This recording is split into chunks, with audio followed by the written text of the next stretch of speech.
नमस्ते India. Welcome to C hub classes.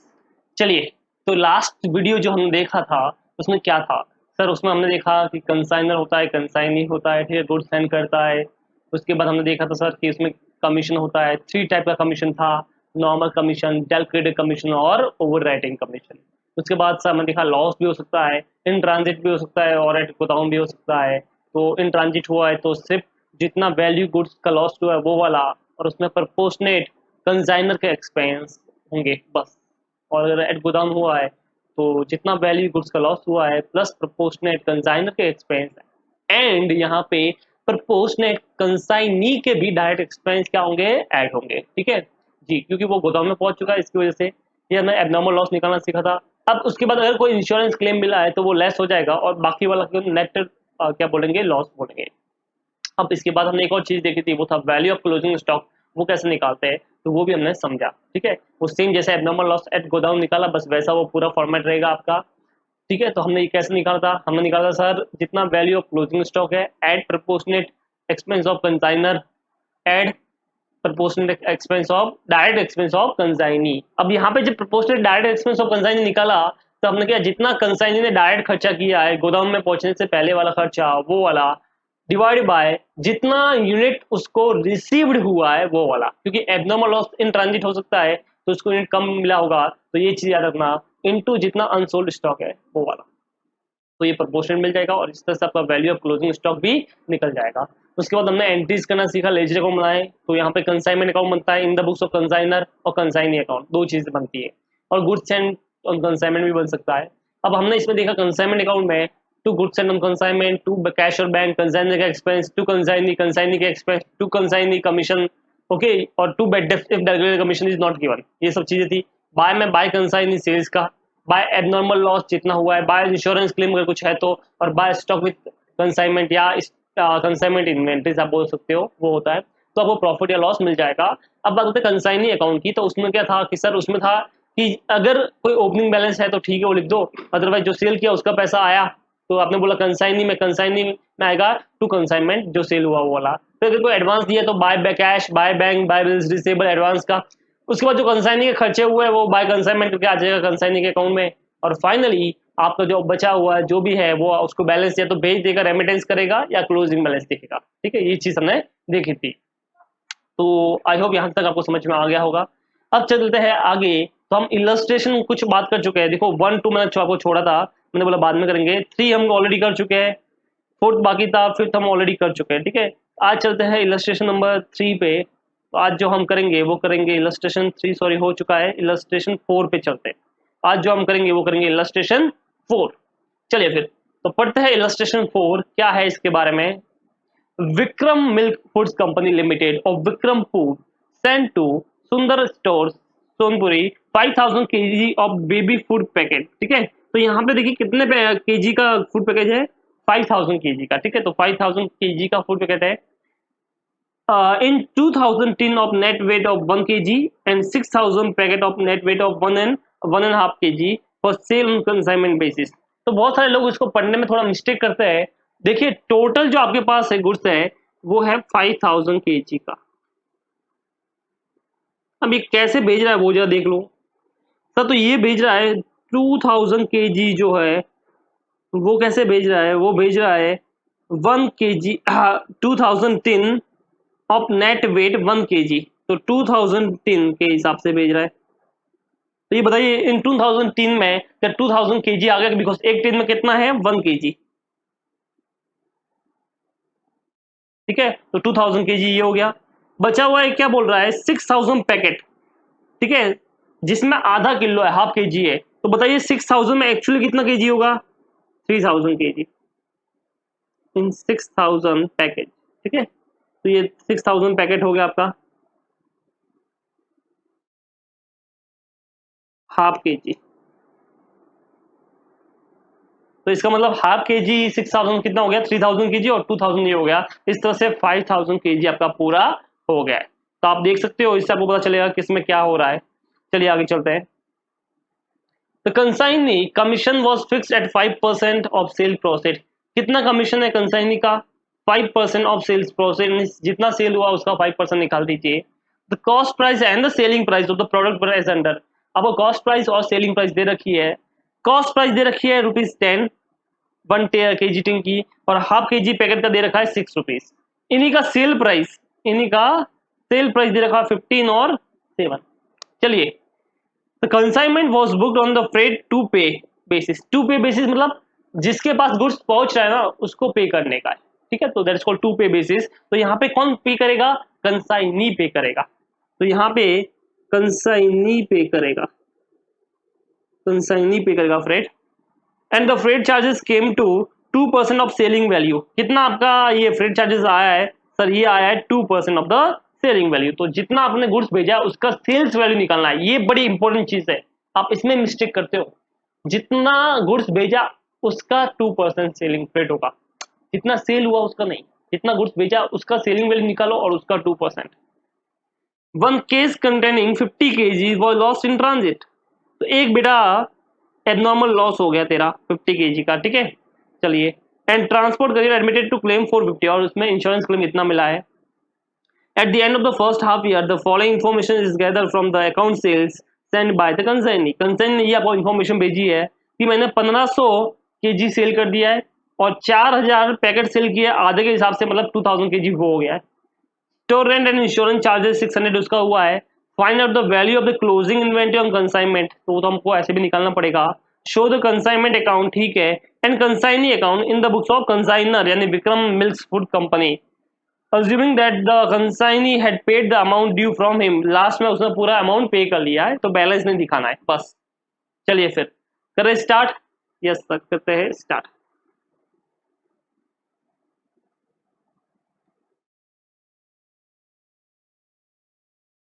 चलिए, तो in the books of consignor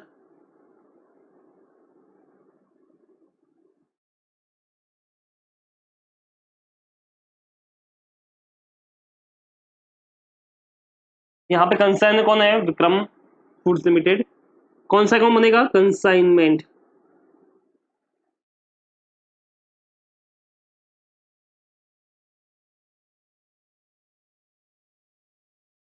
चलिए, तो हम देखते हैं कंसाइनमेंट अकाउंट। अब वो कैसे बनेगा वो हम देख लेते हैं।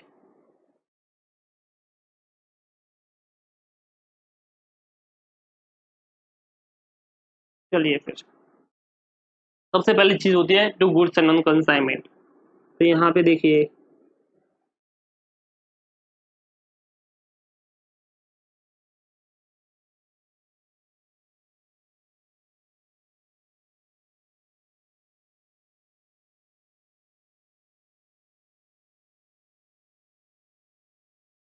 कितना गुड्स कंसाइनमेंट पे सेंड किया है?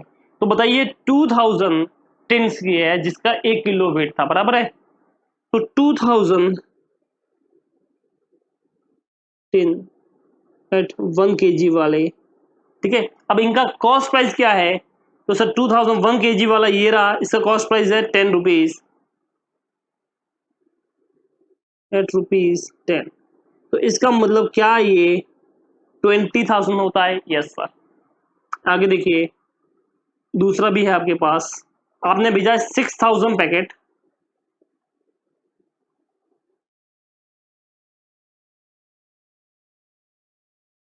तो 6000 पैकेट्स आपने भेजे हाफ के जी वाले, और जो आपको प्राइस दे रखी है ना वो हाफ के जी की दे रखी है ₹6 के हिसाब से, तो 36,000 ये आ गया, ठीक है। इस तरह से आप देख सकते हो कि ये अपना क्या हुआ है, ये सब खर्चा हुआ है। अब चलते हैं आगे।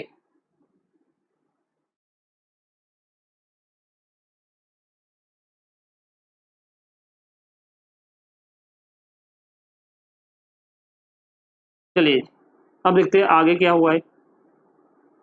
तो ये बताइए इसका कितना हो गया? ये टोटल हो गया आपका 56,000।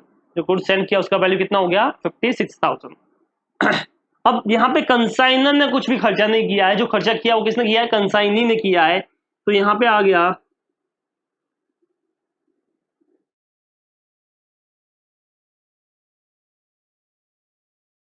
टू कंसाइनी, ठीक है। एग्जाम में आपको नाम यूज करना है जो दे रखा है, ये सिर्फ मैं आपको समझाने के लिए लिख रहा हूँ। तो यहाँ पे कंसाइनी का नाम देखिए क्या है, तो यहाँ पे सुंदर स्टोर दे रखा है, तो यहाँ पे आप चाहो तो लिख सकते हो सुंदर स्टोर।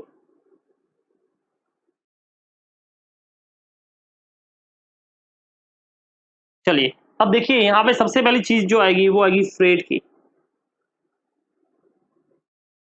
अब फ्रेट जो है ना वो कैसे बोला है, टू पे बेसिस हो तो ठीक है, बट उसने बोला 2% ऑफ द सेलिंग वैल्यू। तो यहाँ पे मैं वर्किंग नोट बना रहा हूँ, वर्किंग नोट नंबर 1। ठीक है, चलिए फिर तो वर्किंग नोट नंबर 1 देखते हैं।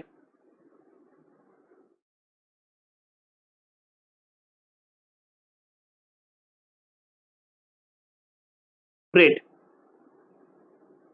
2% of sales value. Okay, but किसका, जो सेल हुआ उसका या जो गुड्स भेजा है उसका? तो सर यहाँ पे कुछ अलग है, ऑफ गुड्स सेंस। ठीक है, तो गुड्स सेंस का अपने को निकालना है 2%। चलिए तो देखिए यहाँ पे देखते हैं कि सर हुआ क्या है, कितना गुड्स आपने भेजा है। तो आपने भेजा है 2010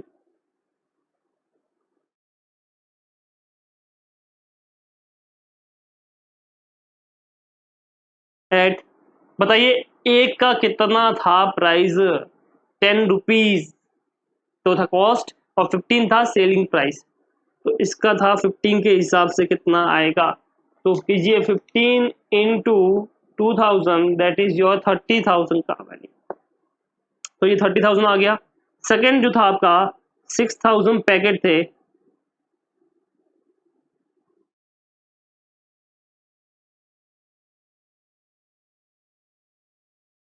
एट, बताइए पैकेट का वैल्यू कितना था, आई थिंक 7 रुपीज था। देख लेते एक बार, 7 रुपीज सेलिंग प्राइस है, एट 7 रुपीज। तो आ गया आपका 42,000। तो टोटल होता है 42,000 प्लस 30,000, दैट इज 72,000। ठीक है, ये क्या आ गया, सेल्स वैल्यू क्या आ गया।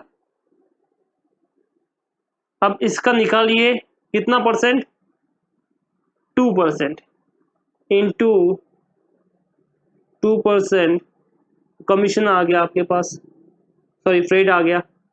बताइए फ्रेट कितना आ गया फिर, 72,000 इंटू 2%, दैट इज 1440। ओके, तो आप देख सकते हो इस तरह से अपना क्या आ गया, ये वाला जो फ्रेट है वो आ गया। ओके, तो आपको ये गलती नहीं करनी है, आपको क्या करने का है, सीधा जो गुड्स सेंड किया ना उसका निकालने का, सेल्स का नहीं। तो ये फ्रेट आ गया 1440। उसके बाद कंसाइनी ने और क्या खर्चा किया देख लीजिए।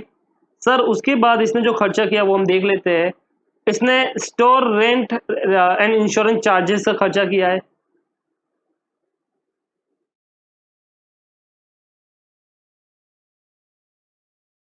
उसमें कुछ कैलकुलेशन करनी नहीं है, बिकॉज वो आपको सीधा दे रखा है 600 रुपीज का। तो ये देखिए 600 रुपीज सीधा आ गया। इसके बाद कमीशन होता है, वो तो सेल्स पे मिलेगा, तो हमको सेल्स भी चाहिए यहाँ पे, तो हम सेल्स पे कमीशन मिलेगा तो हमको सेल्स चाहिए। ठीक है, चलो फिर सेल्स निकाल देते हैं। तो यहाँ पे सेल्स निकलेगा बाय कंसाइनी, यानी नाम लिख देना आप सेल्स। अब सेल्स देखिए कैसे हुआ है। तो सेल्स के बारे में इसने क्या बोला है, 1500 kg, एक 1 kg वाले टिन और 4,000 पैकेट। तो 1500 टिन हो गए और 4,000 पैकेट्स हो गए। एट, बताइए सेलिंग प्राइस क्या था, सेलिंग प्राइस 15 और 7 था। तो ये 15 आ गया और ये 7 आ गया। तो 1500 इंटू 15, दैट इज कॉल्ड 22,500, और 4,000 इंटू 7, दैट इज 28,000। अब इनका अगर टोटल करें अपन, 28,000 प्लस 22,500, दैट इज 50,500। तो ये 50,500 आपका क्या आ गया, सेल्स आ गया। बेटा कमीशन किस, क्या इसी का था क्या, यस सर। तो 50,500 का कितना कमीशन का रेट था देख लीजिए आप। तो सर कमीशन का रेट जो है वो हमको दे रखा है यहाँ पे, कमीशन का रेट इज 5%। तो एट 5% कीजिए, तो 50,500 इंटू 5%, 2525। तो ये आपका कमीशन आ गया 2525। 25। अब टोटल खर्चा कितना हुआ है अपना कंसाइनी के थ्रू, 6,600 एंड 2525, तो टोटल 4565, 4565। तो देखिए अपने गुड सेल हो गया, अपना कंसाइनी के खर्चे सारे आ गए, अपना सेल भी हो गया। अब बचा एबनॉर्मल लॉस और क्लोजिंग स्टॉक। तो अब यहाँ पे निकालेंगे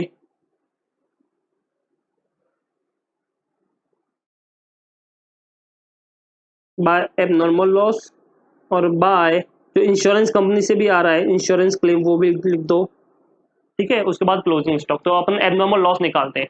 तो ये आपका वर्किंग नोट 1 तो हो चुका है। अब बात करते हैं वर्किंग नोट नंबर 2 की, कैलकुलेशन ऑफ एबनॉर्मल लॉस।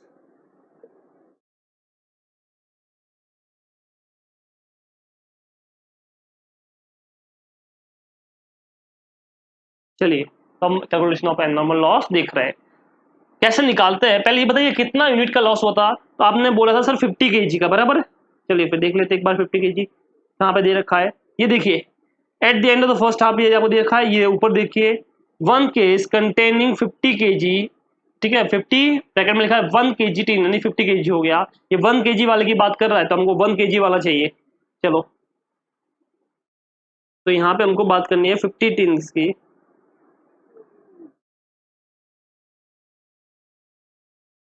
चलिए जी 50 टीन की बात करते हैं। सबसे पहले क्या कहा, इनका जो वैल्यू है वो आएगा, यस सर,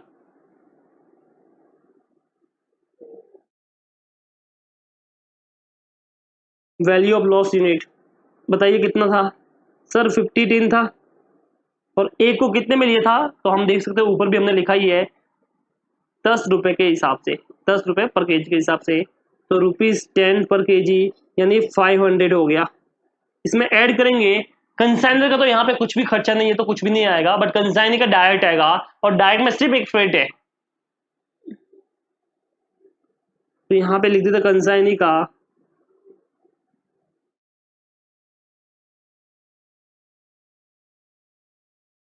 डायरेक्ट एक्सपेंस, बराबर है।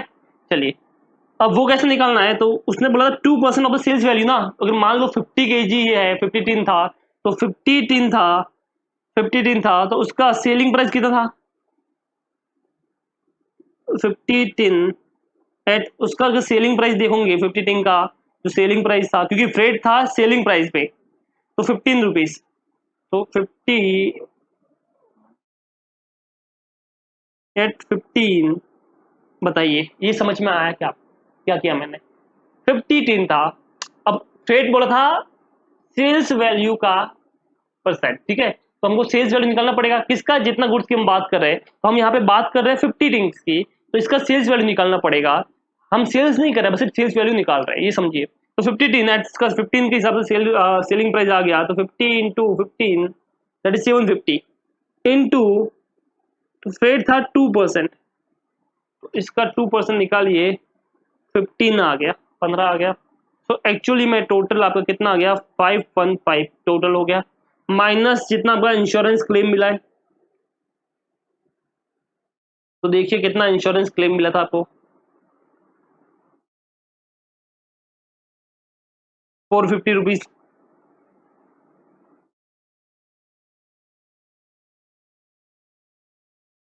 450, तो बताइए कितना बच गया, 515, 515 माइनस 450 दैट इज 65। तो रियल में आपका जो एबनॉर्मल लॉस हुआ है वो कितना हुआ है, ओके, 65 रुपीज। अब इसमें यही चीज ध्यान रखने वाली है कि सर यहाँ पे जो हम बात कर रहे हैं ना, बिकॉज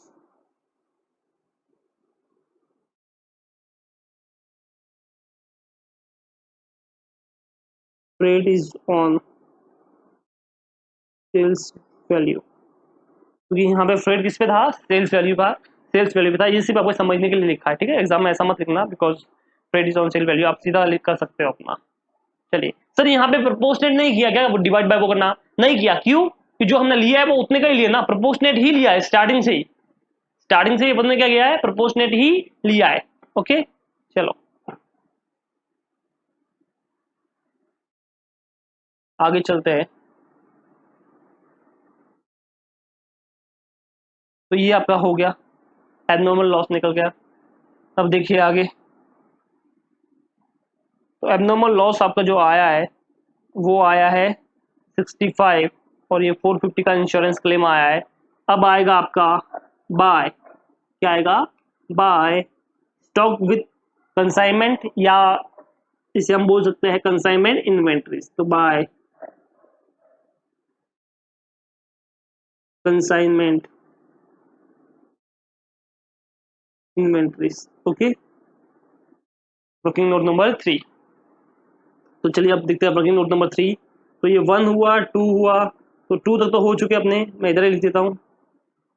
अब वर्किंग नोट नंबर 3 यहाँ पे करेंगे अपन।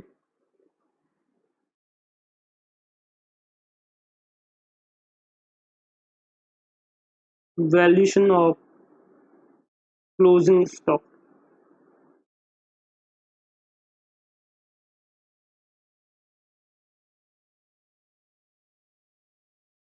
चलिए तो अब हम बात कर रहे हैं वैल्यूएशन ऑफ क्लोजिंग स्टॉक की। सबसे पहले वैल्यू ऑफ क्लोजिंग यूनिट,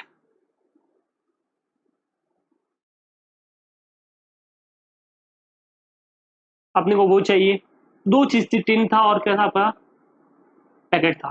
कितना बचा जरा बता सकते हो मुझे आप? यस सर बता सकते हो, बड़ी बात नहीं है। कैसे बताओगे वो बताइए। तो सर हम क्या करेंगे पता है, कितना भेजा था, तो स्टार्टिंग में आपने भेजा था सर, अगर पहले टिंग की बात करते हैं, ठीक है, तो टिंग की बात करते हैं, तो आप क्या बोलोगे सर कितना भेजा था वो बताइए। तो मैंने बोला देखो यहाँ पे जो भेजा है वो स्टार्टिंग में भेजा है 2010। कितना भेजा है, 2010। तो 2010 आपने भेजा, उसमें से क्या कुछ लॉस हुआ? मैंने बोला हाँ 50 केजी का तो लॉस हो गया, 50 टिन लॉस हो गया, तो बचा 1950। उसमें से सेल कितना हो गया, बोला 1500। तो कितना बच गया, 450। तो यहाँ पे कितनों की बात करनी है, 450 टिन की, ठीक है, 450 टिन। इसी तरह हम बात करते हैं दूसरे वाले की, यानी पैकेट की, तो 6000 पैकेट थे। यहाँ पे कुछ भी पैकेट में लॉस नहीं हुआ है, सीधा सेल हुआ है 4000 पैकेट का, तो 2000 पैकेट बच गए। तो 450 टिन बचे अपने पास, क्या बचे 450, तो टिन, और 2000 क्या बचे, पैकेट। तो यहाँ पे मैं लिख देता हूँ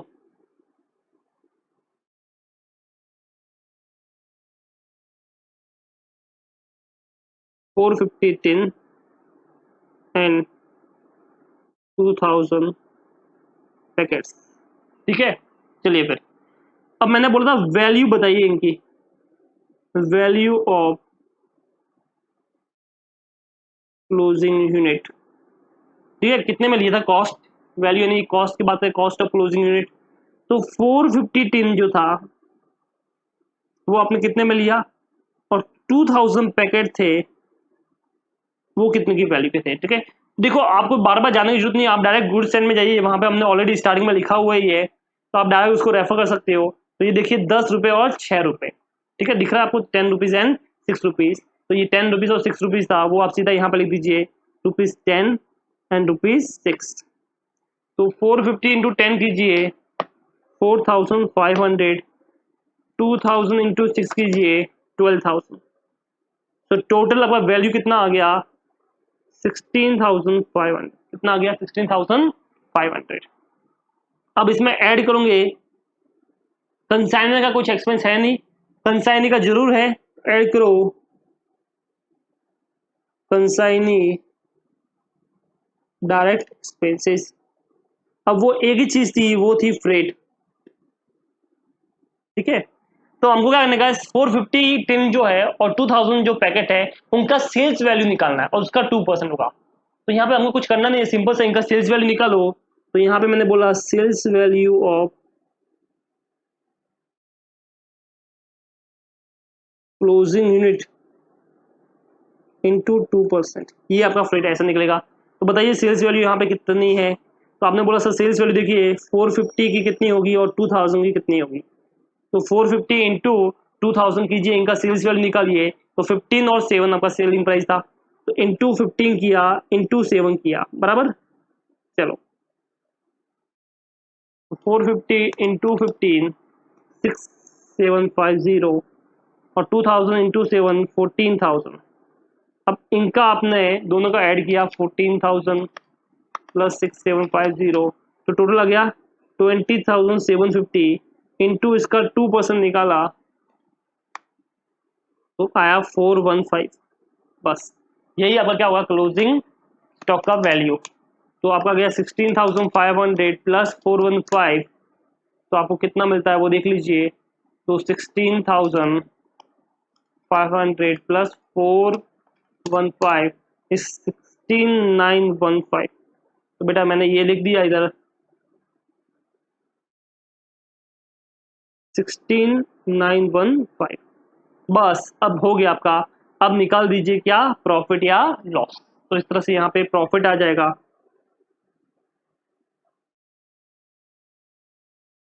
टू नेट प्रॉफिट। तो देखिए 50,500 plus 65 plus 450 plus 16,915 that is your 67,930 minus 56,000 minus 4565 that is your profit is 7365। ठीक है 7365 आपका प्रॉफिट आ गया। देख लेते हैं आईसीआई के आंसर से क्या मैच होता है कि नहीं होता है। 7365 आईसीआई का आंसर आया है और अपना भी आंसर कितना आया है 7365। ठीक है तो ये आपका आंसर टैली हो गया, सब आपने बराबर किया है। तो चलिए ये था consignment account.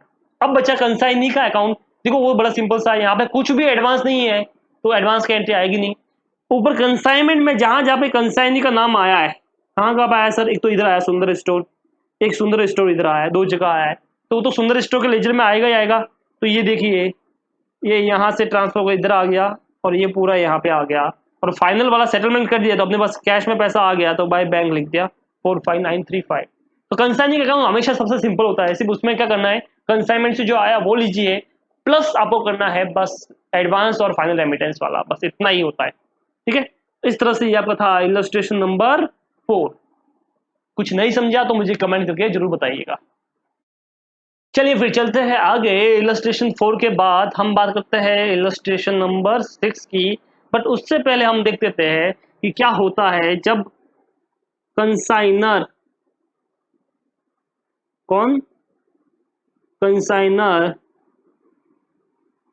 Goods send to consignee at invoice price. कौन सी प्राइस इनवॉइस प्राइस। अब सर ये क्या बोला है इनवॉइस प्राइस वाली।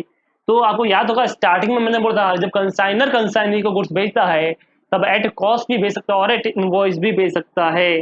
सर कोई ऐसा क्यों करेगा, लेट्स सी। तो हम देखते हैं कोई ऐसा क्यों करता है, उसके बाद आगे चलते हैं। तो ये देखिए ये कंसाइनर है आपका,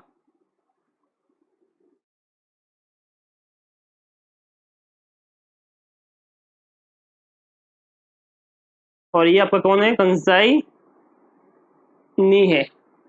ठीक है कंसाइनर के पास जो गुड्स पड़ा है उसकी कॉस्ट है 100 रुपीज। कितनी कॉस्ट है 100 रुपीज। और ये इसको बेचता है ऑन कॉस्ट जो हमने अभी तक पढ़ा है, और ये इसको सेल करता है 150 में। ठीक है अब ये बताओ कंसाइनी को इधर पता है कि नहीं पता इसकी कॉस्ट कितनी है 100 रुपीज। बोला हाँ सर। तो इसको पता है मैं 150 में सेल करता हूँ, तो इसको पता है कि कंसाइनमेंट पे 50 रुपये कमाया जा सकता है, यानी कि ऑलमोस्ट 50% का प्रॉफिट होता है। तो कंसाइनी क्या करेगा पता है, मैं क्यों इसका बिजनेस कर रहा हूँ, एक काम करता हूँ खुद ही अपना ओपन कर लेता हूँ।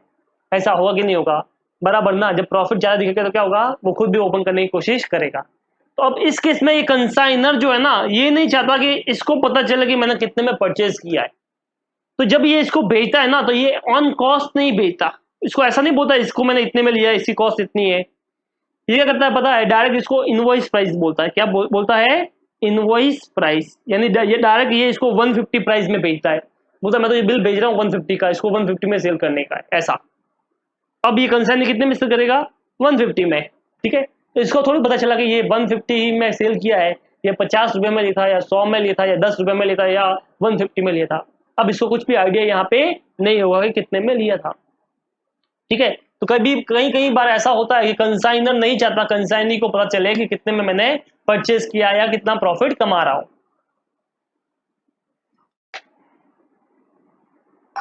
इसके लिए वो कौन सी प्राइस पे बेचता है इनवॉइस प्राइस पे। किस पे बेचता है इनवॉइस प्राइस पे। ठीक है तो अब यहाँ पे कंसाइनर जो है ना कौन सी प्राइस पे भेजेगा इनवॉइस प्राइस पे। ठीक है चलिए फिर तो जब ये इनवॉइस प्राइस पे भेजेगा तब हम देखते हैं क्या होगा, क्या एंट्री पास करनी पड़ेगी, कैसे काम होगा। चलो, जब इनवॉइस पे भेजता बेटा, तो आपने पता है कि अकाउंट बनाया था कंसाइनमेंट अकाउंट। Yes sir. अब जरा ध्यान से सुनना, जब आपने यहाँ पे एक अकाउंट बनाया था कंसाइनमेंट अकाउंट, ये ऐसा अकाउंट बनाया था, बराबर है। यहाँ पे लिखा था to goods sent on consignment, ठीक है। जब कॉस्ट भेजा तो आपने इधर कॉस्ट लिखी थी 100, बट जब इनवॉइस पे भेजा ना, तो अब आपको यहाँ पे क्या करना है, इसको इनवॉइस पे लिखना है। इसके दो रीजन है, जरा सुनना क्या क्या है। तो यहाँ पे कितना लिखेगा, अगर इनवॉइस पे भेजा तो जो इनवॉइस प्राइस होगी ना इसकी, वो लिखेगा दैट इज 150। अब सर ये 150 क्यों लिखा, इसके दो रीजन है। फर्स्ट रीजन तो ये नहीं चाहता कंसाइनी को पता चले कि मैंने कितने में लिया है, ठीक है। इसके लिए क्या लिखता है 150। सेकंड, जब उसने गुड्स भेजा होगा ना, तो तभी उसने अपनी बुक्स में एंट्री पास कर ली होगी कि 150 का मैंने कंसाइनमेंट पे भेज दिया, ठीक है। दो रीजन होते हैं, मैं आपको बता दिया। अब जरा सुनना, जब ये कंसाइनर, कौन कंसाइनर अपनी बुक्स में कंसाइन ये कंसाइनमेंट अकाउंट बनाएगा, तो अगर इसने गुड्स सेंट 150 लिखा हुआ, एंट्री 150 से पास की, और कंसाइनी ने भी सेल किया तो 150 ने किया, 150 में किया, तो कंसाइनी ने 150 में किया, तो बेटा मान लो बस यही मानते कि एक गुड्स भेजा और वो का वो सेल हो गया और कुछ कुछ भी नहीं हुआ, तो क्या यहाँ पे कुछ प्रॉफिट दिखेगा, क्या यहाँ पे कुछ नेट प्रॉफिट आएगा? नहीं सर, 150 माइनस 150 जीरो। तो क्या इसका मतलब क्या कंपनी को प्रॉफिट नहीं हुआ, कंसाइनर को प्रॉफिट नहीं हुआ है? हुआ है ना सर, 100 की चीज थी 150 में बेची, 50 का प्रॉफिट हुआ है। अब क्या करें? अब इसका क्या इलाज है कि जब अकाउंटिंग करेंगे तो सही ढंग से होगी। तो मैंने बोला देख, इसका दो इलाज है, या तो तू इसमें से वो कॉस्ट पे दिखा दे, ठीक है, डायरेक्ट 100 पे दिखा, बट वो तो पॉसिबल है नहीं। क्यों? क्योंकि ऑलरेडी तूने एंटी 150 पे पास कर ली है। अब क्या करेंगे, अब जब साल खत्म होगा ना, जब वो अपना प्रॉफिट या लॉस निकालेगा, कौन निकालेगा, कंसाइनर, तब वो क्या करेगा, अपोजिट साइड में गुड्स सेंड 150 था ना, इसके क्या करेगा, अपोजिट साइड में जो इसमें प्रॉफिट वाला पार्ट है वो लिख देगा। तो यहाँ पे देखिए ये लिखेगा same wording, goods sent on consignment, और ब्रैकेट में लिखेगा लोडिंग। क्या लिखेगा, लोडिंग। लोडिंग का मतलब होता है यही अनरियलाइज प्रॉफिट या प्रॉफिट जिसे आप बोलते हैं वही है। तो यहाँ पे लोडिंग का मतलब क्या है, प्रॉफिट है। तो बेटा कितना प्रॉफिट था, अगर 100 का चीज 150 में बेचा तो 50 रुपया, तो ये 50 लिख दिया। अब इससे क्या होगा कि यहाँ पे 200 आएगा और इधर 150 आएगा, तो ऑटोमेटिकली यहाँ पे कितने का प्रॉफिट आ जाएगा, 50 रुपीज का। बोली समझ में आया ये वाला? तो अब अगर अपोजिट साइड में उसका प्रॉफिट निकाल लेना है, जिसे आपने यहाँ पे इनवॉइस पे लिखा, यहाँ पे सामने अपोजिट में प्रॉफिट लिख दिया, ऑटोमेटिक क्या होगा, वो किस चीज पे आ जाएगा, कॉस्ट पे आ जाएगा। किस पे आ जाएगा, वो कॉस्ट पे आ जाएगा, ठीक है। आप देख सकते हो, जैसे अगर मैं एक दूसरा एग्जांपल लेता हूँ कि मान लो 100 की चीज थी, ठीक है, और 125 रुपए में इनवॉइस प्राइस था उसका, और उसने 125 में भेजा कंसाइनर ने, कंसाइनी को, तो और कंसाइनी ने सेल भी कर लिया 125 में। अब जरा सुनना क्या हुआ, तो यहाँ पे अपन देखते हैं। सबसे पहले ये बताओ, गुड्स सेंड किया तो कंसाइनर अपनी बुक्स पे इनवॉइस पे एंट्री की होगी 125 पे, यस सर। कंसाइनर ने सेल भी 125 पे किया, यस सर। अब बताओ इस 125 और 100 के बीच का गैप कितना है, प्रॉफिट कितना है सर, 25 रुपए। तो बेटा ये 25 लिख दिया। अब प्रॉफिट कितना आ गया, 25 रुपए, बराबर है। क्या यही तुम्हारा रियल प्रॉफिट भी है, 100 का 125 में बेचा, यस सर, बराबर है, एग्जैक्टली बस यही चीज थी। अब जरा सुनना, और सर ऐसा जरूरी तो नहीं है कि सामने वाला 125 में सेल करेगा। सेम एग्जांपल में ऐसा भी तो हो सकता है कि उसने 125 में इनवॉइस प्राइस में भेजा, बट कंसाइनी ने 130 में सेल कर दिया, बराबर। 100 की चीज थी, इनवॉइस प्राइस 125 था, बट सेलिंग प्राइस 130 हो गया। ऐसा हो सकता है, बिल्कुल। क्या कंसाइनी में टैलेंट नहीं होता, क्या वो ज्यादा में सेल कर सकता है, यस कर सकता है। सपोज उसने 130 में सेल कर दिया, अब क्या होगा, अब जब इनवॉइस पे भेजा था तो 125 में भेजा था, यस सर। तो उसने एंट्री भी कितने से पास की होगी, 125 से, बट सेल कितने से हुआ, 130 से। अगर आप लोडिंग नहीं निकालते हो यहाँ पे, तो बेटा देख तेरा प्रॉफिट कितना आएगा, 5 आएगा, जो आपको भी पता है कि रॉन्ग है, ठीक है। अब क्या करेंगे, हम लोडिंग निकालेंगे। लोडिंग मतलब 125 जो आपने इनवॉइस प्राइस यहाँ पे लिखा था, ये इनवॉइस प्राइस था, इसका लोडिंग जो था, यानी 100 की चीज 125 इनवॉइस प्राइस, तो प्रॉफिट कितना हो गया, 25। ये लोडिंग को आप सामने लिख दो। अब चेक करो अब कितना प्रॉफिट आता है, तो आपको पता चलेगा कि रियल में क्या सही प्रॉफिट आया कि नहीं आया। तो ये देखिए यहाँ पे 155 होता है, और वहां पे कितना होता है, 125, इसका मतलब क्या 30 रुपीज का प्रॉफिट हुआ? Yes sir. और लॉजिकली सोचो, अगर 100 की चीज 130 में बेची है तो कितना प्रॉफिट हुआ रियल में? 130 का, तो ये 130 आ गया। तो करना क्या है आपको, जिस स्टॉक में इनवॉइस प्राइस पे है, यानी कि जो प्रॉफिट इंक्लूड है उसमें, उसको अपोजिट साइड में लिखना है। अब कौन कौन सी चीज में सब प्रॉफिट इंक्लूड होगा? तो मैंने बोला स्टॉक कहाँ कहाँ पे होता है वो बताओ। सर एक तो होता है ओपनिंग स्टॉक, तो उसमें प्रॉफिट इंक्लूड हो सकता है। एक होता है गुड्स सेंट, उसमें प्रॉफिट हो सकता है। एक होता है गुड्स रिटर्न, उसमें हो सकता है। और एक होता है क्लोजिंग स्टॉक। बस 4 चीजें हैं जहां पे हो सकता है। नॉर्मली नॉर्मली अभी तक हमें कंसाइनमेंट में ओपनिंग स्टॉक नहीं दिखता है, ठीक है। तो हम यहाँ पे आगे चलते हैं।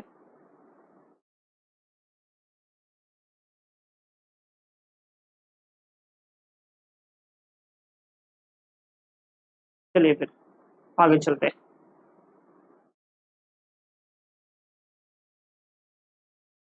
अब हाँ, यहाँ पे अपन पूरा फॉर्मेट देख लेते हैं। अपन क्या करते हैं अभी आगे यहाँ पे, पूरा कंसाइनमेंट अकाउंट जैसे बनता है वैसे बनाएंगे। सबसे पहले ओपनिंग स्टॉक, सपोज करो यहाँ पे ओपनिंग स्टॉक होता है, नहीं नॉर्मली होता नहीं है, बट सपोज करो होता, ठीक है। तो कैसे होता, तो यहाँ पे आप कंसाइनमेंट में लिखते हैं टू ओपनिंग स्टॉक। तो बता क्या ये भी इनवॉइस पे होता है? यस सर, ये भी इनवॉइस पे होता, क्योंकि अगर आप गुड्स इनवॉइस पे भेज रहे हो ना, तो हर स्टॉक इनवॉइस प्राइस पे आएगा। तो बेटा इसका, इसमें क्या होगा, इनवॉइस मतलब क्या होता है सर? कॉस्ट होता है और प्रॉफिट होता है। तो मैं बोल रहा हूँ अगर इसको आपको कॉस्ट पे दिखाना है तो इस प्रॉफिट को अपोजिट साइड में भेज दो। तो हम क्या करेंगे, इस प्रॉफिट को क्या करेंगे, अपोजिट साइड में भेज देंगे। तो चलो इसका जो प्रॉफिट है उसको अपोजिट साइड में लिखो।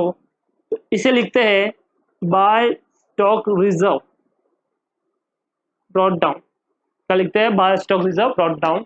ठीक है, वही इसमें जो ओपनिंग स्टॉक में जो प्रॉफिट है उसको अपोजिट साइड में लिखना है। और ओपनिंग और क्लोजिंग स्टॉक के लिए वर्डिंग यूज करते हैं स्टॉक रिजर्व। उसके बाद गुड्स सेंड किया, यस सर। तो to goods sent on consignment. चलिए सर, क्या इसमें भी ये भी इनवॉइस प्राइस पे है? यस सर, ये भी इनवॉइस पे। इसका भी लोडिंग होगा? यस सर, इसका भी लोडिंग होगा। इसका भी लोडिंग अपोजिट साइड में लिख दो। इसमें सेम वर्डिंग यूज करनी है, by goods sent on consignment, और ब्रैकेट में लिख दीजिए लोडिंग। क्या लिख देंगे? लोडिंग। ठीक है, चलो बढ़िया, डन, यहां तक हो गया। अब क्या होगा, गुड्स सेंड की तो गुड्स रिटर्न भी हो सकता है, तो गुड्स रिटर्न अपोजिट साइड में लिखते हो। तो by goods send on consignment, और आप यहाँ पे लिखते थे रिटर्न, बराबर, ये पहले आप करते थे। अब क्या करना है, इसमें भी ये भी इनवॉइस प्राइस पे होगा। यस सर, ये भी किस पे होगा? इनवॉइस प्राइस पे होगा। तो इस ये भी इनवॉइस प्राइस पे है, तो इसका भी लोडिंग अपोजिट साइड में लिख दो। तो आपने सेम वर्डिंग यूज की, to goods sent on consignment, return वाला गुड्स है ये, और ब्रैकेट में लिख दिया इसका भी लोडिंग। क्या लिख दिया यहाँ पे भी? लोडिंग। ठीक है, बस। अब जो खर्चे होते हैं कंसाइनर कंसाइनी के, वो तो आप नॉर्मल लिखो जैसे लिखते हो, टू कैश और बैंक, टू कंसाइनी, तो उसमें कुछ चेंज नहीं है, वो सेम का सेम रहेगा। उसके बाद आप यहाँ पे लिखते हो क्लोजिंग स्टॉक, तो आप लिखते हो स्टॉक विथ कंसाइनमेंट।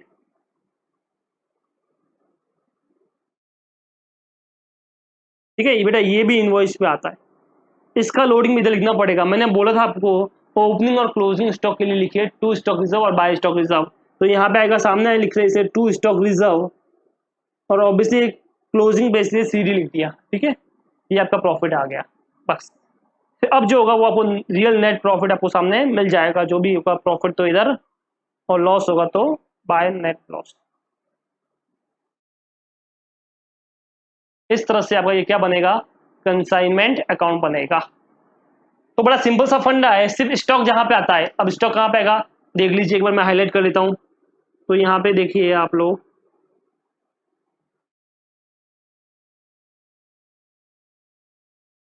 ये देखिए यहाँ पे टू ओपनिंग स्टॉक आ गया। Yes sir, to opening stock आ गया, तो इसका सामने स्टॉक रिजर्व आ गया। ठीक है, उसके बाद गुड्स सेंड आ गया इनवॉइस प्राइस पे, तो इसका ये सामने आ गया goods send on consignment, same wording loading. फिर इसका गुड्स रिटर्न होता है, तो ये गुड्स रिटर्न इधर देखिए इनवॉइस पे आ गया, इसका सामने आ गया लोडिंग। उसके बाद सर क्लोजिंग स्टॉक होता है, यस सर ये क्लोजिंग स्टॉक, इसका लोडिंग सामने आ गया टू स्टॉक रिजर्व। इसका मतलब ओपनिंग और क्लोजिंग स्टॉक में आपको स्टॉक रिजर्व वर्ड यूज करने का लोडिंग के लिए, और गुड्स सेंड और गुड्स रिटर्न में सेम वर्ड यूज करने का, गुड्स सेंड सिर्फ देखा में लोडिंग लिख दो, ठीक है। अब sir stock reserve word use करते हैं क्योंकि बिकॉज बेटा तेरा ये सेल तो हुआ नहीं, अभी भी स्टॉक में पड़ा है, इसके लिए। चलिए फिर, तो ये था आपका कंसाइनमेंट अकाउंट। कंसाइनी के अकाउंट में कुछ भी चेंज नहीं है, ठीक है, वो सेम का सेम रहेगा, और कहीं पे भी कुछ भी सेम चेंज नहीं होगा, सिर्फ यहाँ पे ही होता है कंसाइनमेंट अकाउंट में। अगर गुड्स किस पे बेचता है, इनवॉइस प्राइस पे बेचता है तो। चलिए अब एक क्वेश्चन आपका वो देख लेते हैं, क्वेश्चन नंबर 6, जिससे आपके सारे फंडा क्या हो जाएंगे, क्लियर हो जाएंगे। चलिए फिर अब देखते हैं इलस्ट्रेशन नंबर 6। इलस्ट्रेशन 6 की बात करते हैं, क्या है उसमें, Ajay of Mumbai consign to Vijay of Delhi goods to be sold at invoice price, ठीक है, विच रिप्रेजेंट 125% ऑफ कॉस्ट। देखिए कब इनवॉइस पे भेजा कैसे पता चलेगा, तो यहाँ पे देखा ना, goods to be sold at invoice price which is represent 125% of cost. इस तरह से अगर आपको पता चलता है कि इसमें कॉस्ट इतनी है, इनवॉइस प्राइस इतनी है, तो आप समझ लेना कि गुड्स किस पे भेजा है, एट इनवॉइस प्राइस पे भेजा है। अब जहां जहां पे गुड्स है वो सब इनवॉइस प्राइस पे आएंगे, और उसके अपोजिट साइड में आपको उसका लोडिंग या अनरियलाइज प्रॉफिट निकालना है। तो यहाँ पे ये बोल रहा है दैट इज 125% ऑफ कॉस्ट, यानी अगर मान लो कोई चीज 100 की है, कितने की है, 100 की, तो वो किस तरह से बेच रहा है, 125% ऑफ कॉस्ट पे, ठीक है। Vijay is entitled to commission of 10% on net on sales at invoice price, तो कमीशन जो है 10%, तो जो सेल किया उसका इनवॉइस प्राइस का मिलेगा, and 25% any excess realise over invoice price, और 10% जितना इनवॉइस प्राइस से हाई पे सेल करेगा ना उस पर मिलेगा। The expense on freight and insurance incurred by Ajay over 10,000, इतना कंसाइनर ने खर्चा किया है। अभी तक गुड्स कितने का भेजा वो अपने को दे नहीं रखा है यहाँ पे। The account sale receive by the Ajay shows that the Vijay has affected sale amounted to 1 lakh in respect of 75% of consignment. अब उसने जो सेल किया ना वो किया 75% गुड्स, कितना सेल किया है, 75% गुड्स, और उसका वैल्यू कितने में सेल किया है, 1 लाख में। ओके चलो, इस selling expense to be reimburse were 8,000, consignor का कितना खर्चा हो गया है, 8,000। सेलिंग एक्सपेंस मतलब इनडायरेक्ट खर्चा हो गया। 10% on consignment goods of the value 12,500 were destroyed in the fire at the Delhi. अब ये चीज बड़ी इंपॉर्टेंट है, ठीक है सर, ये क्या है, ये चीज क्या है, बड़ी इंपॉर्टेंट है। चलिए क्या बोल रहा है जरा सुनिए, 10% of consignment goods of the value of 12,500 were destroyed in fire at the Delhi. जितना आपका कंसाइनमेंट गुड्स का वैल्यू था, गुड्स का वैल्यू था इनवॉइस प्राइस, उसका 10% का गुड्स डिस्ट्रॉयड बाय फायर हो गया, और उसका वैल्यू है 12,500। सर ये क्यों मैंने इंपॉर्टेंट किया है, 2 मिनट रुक जाओ समझ में आ जाएगा। आगे चलते हैं। गोदाम and the insurance company paid 12,000 of net of the salvage value, तो आपको इतना इंश्योरेंस कंपनी ने पे कर लिया है 12,000, ठीक है। चलिए आगे देखते हैं। Vijay remitted the balance in the favour of Ajay. आगे देखिए ये क्या बोलता है, जो बैलेंस था वो किसको दे दिया है, अजय को दे दिया है। Prepare the consignment account and consignee account, ठीक है, आपको ये बताने का है in the books of Ajay, यानी कंसाइनर की बुक्स में। चलिए फिर शुरू करते हैं, ठीक है। अब देखो यहाँ पे बड़ा सिंपल सी चीज है जो हमको स्टार्ट करना है, वो सर कितने का गुड्स भेजा वो तो दिया ही नहीं है कहीं पे भी, बराबर है। क्या आपको क्वेश्चन में कहीं पे दिख रहा है कितने का गुड्स भेजा है, नहीं सर, ऐसा तो कोई लिखा हुआ नहीं है, बट मैं बोल रहा हूँ लिखा हुआ है, डायरेक्ट आपको नहीं दे रखा, इनडायरेक्ट दे रखा है। आपको ये येलो वाला हाईलाइट दिख रहा है, 10% of the consignment goods of the value of 12,500 were destroyed in the fire. तो ये वो कितना आपका आग से जल के खत्म हो गया, नष्ट हो गया, डिस्ट्रॉय हो गया, दैट इज सर 10%, और उसका वैल्यू है 12,500 कंसाइनमेंट गुड्स का, बराबर है। तो क्या आप ऐसा बता सकते हो फुल वैल्यू कितने का होगा। देखो ये ऐसा हो गया कि आपका एक पेन चोरी हो गया, और ये एक पेन का वैल्यू 10% था, तो आपके पास रियल में कितने पेन होंगे, तो आपने बोला सर 10 पेन। कैसे पता किया सर, तो देखो 1 का क्या किया आपने, 10 इंटू 100 कर दिया, तो मिल गया आपको, बराबर है। सेम चीज यहाँ पे भी होती है। अब ये क्या बोल रहा है पता है, ये बोल रहा है कि भाई 10% का गुड्स मेरा गया, और ये 10% का गुड्स जो है उसका वैल्यू कितना है, 12,500। तो मैं बोल रहा हूँ अगर ये 10% है, इधर देखिए आप लोग, अगर ये 10% है, इसका वैल्यू 12,500 है। कितना इसका वैल्यू है? 12,500। अपने को बेटा ये परसेंटेज है और ये वैल्यू है।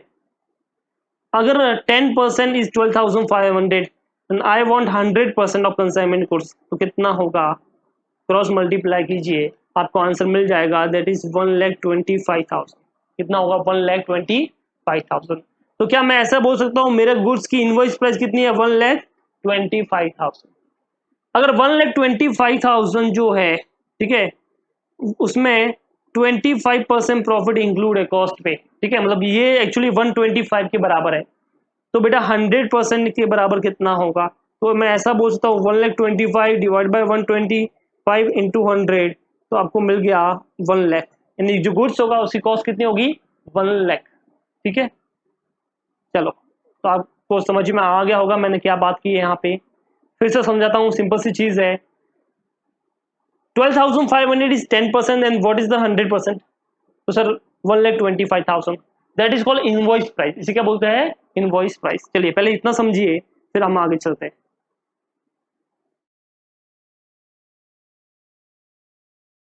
अब देखिए यहाँ पे, अब यहाँ पे मैं बना रहा हूँ कंसाइनमेंट अकाउंट। क्या बना रहा हूँ? Consignment account. तो in the books of consignor,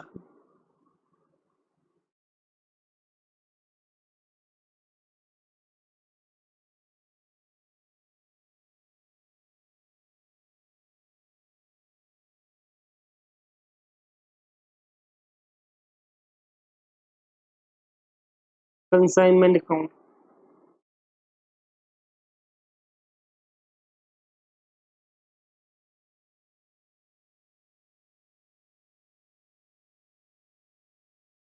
चलिए सबसे पहले आप लिखते हो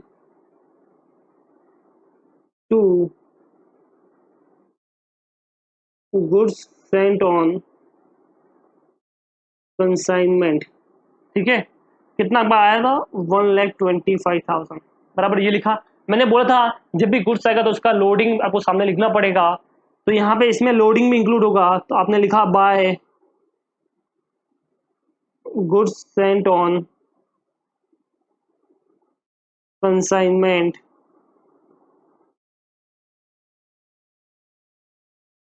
ओके, देखिए 1,25,000 है, ये इनवॉइस प्राइस है, इसमें प्रॉफिट इंक्लूड है, तो अपने को कॉस्ट चाहिए तो कितना होगा? 1,00,000। ओके, ठीक है, मैं इसको इस क्वेश्चन के बाद में अलग से समझा दूंगा कि आप कैसे कॉस्ट को इनवॉइस में, इनवॉइस को कॉस्ट में कन्वर्ट करते हो। अभी के लिए ये रखते हैं। तो ये आ गया 1,00,000। ठीक है, बट यहाँ पे अपने को लोडिंग लिखना पड़ता है, इसके लिए मैं क्या करूंगा? यहाँ पे लोडिंग लिखूंगा। तो लोडिंग आपका कितना है वो बताइए सर? Loading is 25%। लोडिंग कितना आपका? 25%। तो यहाँ पे हम लोडिंग लिखते हैं, तो लोडिंग इज 25%। 25%, तो बताइए कितना आता है सर? 25,000 का। तो ये देखिए 25,000 आ गया। तो 1,25,000 में से 25 गया अपोजिट साइड में लिखने से, तो ऑटोमेटिक कॉस्ट पे आ गया 1,00,000। ठीक है, चलो सर, ये तो हमको समझ में आया। अब टू कैश और बैंक यानी कंसाइनर का खर्चा। कंसाइनर का खर्चा भी हुआ था, यस सर हुआ था ना, ऊपर लिखा था। तो देखिए कंसाइनर का खर्चा हुआ है 10,000 रुपीज फ्रेट एंड इंश्योरेंस। तो ये कंसाइनर का खर्चा आ गया, freight and insurance 10,000। To consignee का भी खर्चा आएगा यहाँ पे। ठीक है, आप एग्जाम में नाम लिखना, यहाँ पे मैं समझाने के लिए सिर्फ कंसाइनी लिख रहा हूँ ताकि आपको जल्दी से समझ में आ जाए। अब देखो कंसाइनी का जो खर्चा हुआ है वो कितना हुआ यहाँ पे? 8,000। ठीक है, जो रिम्बर्स करने का अपने को सेलिंग एक्सपेंस 8,000 डन। अब कमीशन निकालना अपने को, ये निकालना पड़ेगा, तो वर्किंग नोट बनेगा इसका। चलिए अब आगे चलते हैं, सेलिंग प्राइस भी देख लेते हैं, सेल्स कितना हुआ है। तो बाय कंसाइनी सेल्स उसने बोला है 1,00,000 में किया है, कितने में किया है? 1,00,000 में। चलिए, तो सेल्स प्राइस आपको दे रखा है 1,00,000, सीधा मैंने लिख दिया 1,00,000। अब एक डाउट है सर, वो है कमीशन कैसे निकलेगा? क्योंकि कमीशन के लिए इसने कुछ वर्डिंग बोला है, तो उन्होंने बोला कोई बात नहीं, हम भी चेक कर लेते हैं। अब रखेंगे note, calculation of commission, calculation of commission. Commission के बारे में बोला है, क्या बोला है जरा एक बार पढ़ के दिखाइए। तो कमीशन के बारे में इसने कुछ बोला है, तो हम भी वो पूरा पढ़ लेते हैं, क्या बोला है जरा कमीशन के बारे में। तो जरा देखिए कमीशन के बारे में इसने क्या बोला है। कमीशन के बारे में इसने ये बोला है कि सर देखिए, ये रहा, Vijay is entitled to commission of 10% on sales at invoice price. जितना आपने सेल किया उसका इनवॉइस प्राइस का कितना, 10% तो एक तो मिलेगा। जी सर, ये तो हमको समझ में आया। तो विजय, देखो मैं हाईलाइट कर लेता हूँ, Vijay is entitled to a commission of 10% on sales at invoice price. ठीक है, तो जितना भी इनवॉइस प्राइस है उसका 10% मिलेगा। And 25% any excess realise over invoice price. तो यहाँ पे देखिए क्वेश्चन ने खुद बोला है कि जितना सेल किया ना उसका कितना परसेंट मिलेगा, 10% मिलेगा इनवॉइस प्राइस का। तो ये बताइए जब उसने सेल्स लिखा था तो वो लिखा था 75%, कितना लिखा था, 75%। तो मैं यहाँ पे लिखता हूँ सेल्स इक्वल टू परसेंटेज। तो मैं यहाँ पे लिखता हूँ सेल्स परसेंट कितना अपन ने किया है, तो सेल्स परसेंट आपका जो है दैट इज 75%। ठीक है, चलिए सर सेल्स का 75, इनवॉइस प्राइस 1,25,000 है। तो invoice price of goods sold equal to 1,25,000 into 75%। देखिए 1,25,000 इंटू 75%, 93,750। एक तो ये मिल गया। तो फर्स्ट कमीशन, फर्स्ट जो आपका कमीशन होगा वो तो आपको पता चल गया सर,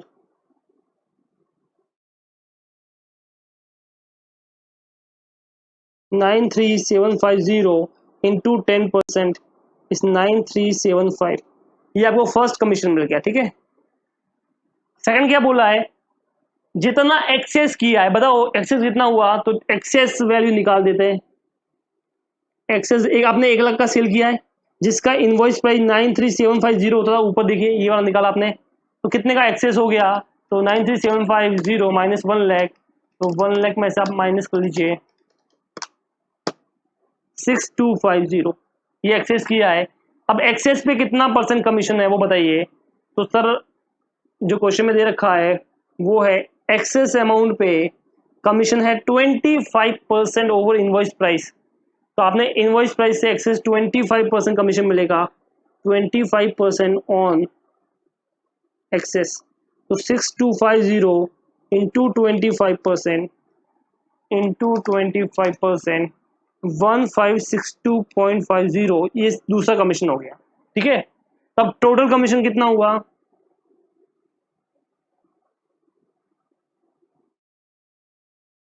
9375 प्लस 1,562.50,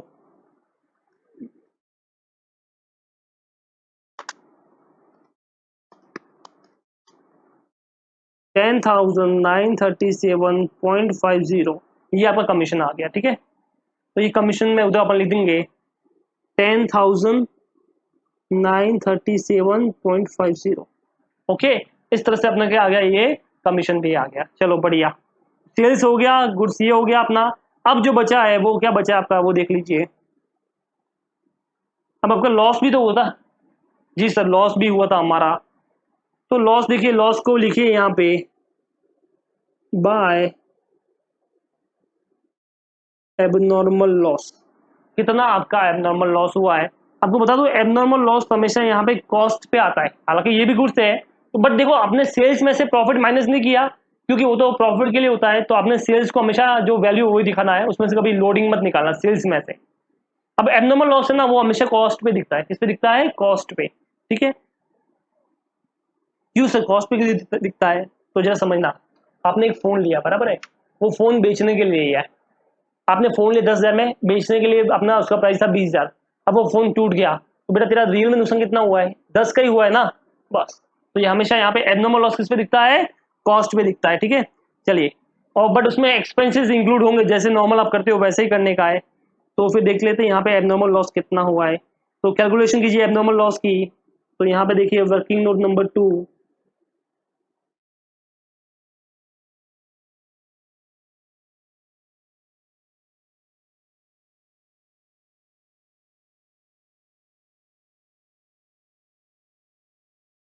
चलिए 10% था, ठीक है आपका वैल्यू ऑफ लॉस यूनिट। अब मैंने आपको पहले भी बोला था यहाँ पे वैल्यू का मतलब एक्चुअली क्या होता है, कॉस्ट होता है। क्या होता है, कॉस्ट। ठीक है, तो आपको हमेशा ये कॉस्ट ही लेने का है, क्योंकि मैंने आपको बताया कि कॉस्ट भी आएगा। तो यहाँ पे हमेशा कौन सा वैल्यू लेने का है, कॉस्ट। तो वैल्यू मतलब यहाँ पे कॉस्ट है, कॉस्ट ऑफ लॉस यूनिट। तो बताइए अगर 12,500 था जब वो लॉस हुआ है, उसमें प्रॉफिट इंक्लूड था 125 था, इनटू कॉस्ट यानी 100 कितना होगा, तो आपने बताया 10,000। कितना होगा, 10,000। ठीक है, चलिए अब इसमें ऐड कीजिए जो आपका डायरेक्ट कंसाइनर का खर्चा था वो वाला। तो यहाँ पे ऐड कर लेते हैं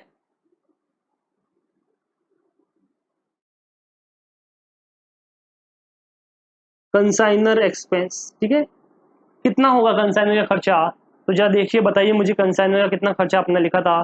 सर तो 10,000 था, 10,000 था, पर वो पूरे पे था, हमको कितना चाहिए 10% की बात कर रहे हैं, तो उसके ऊपर कितना होगा 1000। इसका मतलब रियल में आपका कितना खर्चा हो गया, लॉस हो गया 11,000 का। तो आपका एबनॉर्मल लॉस कितना आ गया, 11,000। ठीक है, चलो जी ये तो आपका हो गया। आगे देखते हैं।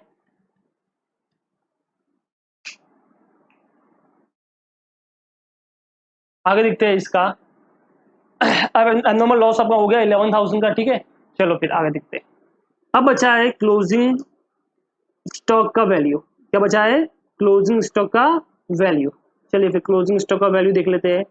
तो क्लोजिंग स्टॉक का वैल्यू हम देखते हैं,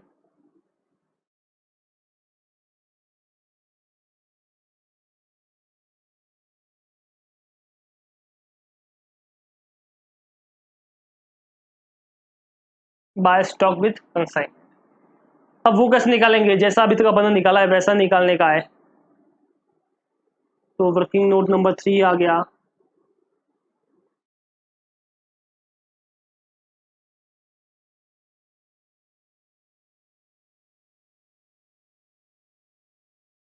स्टॉक विथ कंसाइन। बताइए कितना आपका वैल्यू बचा है, ये बताइए टोटल आपका कितना गुड्स था।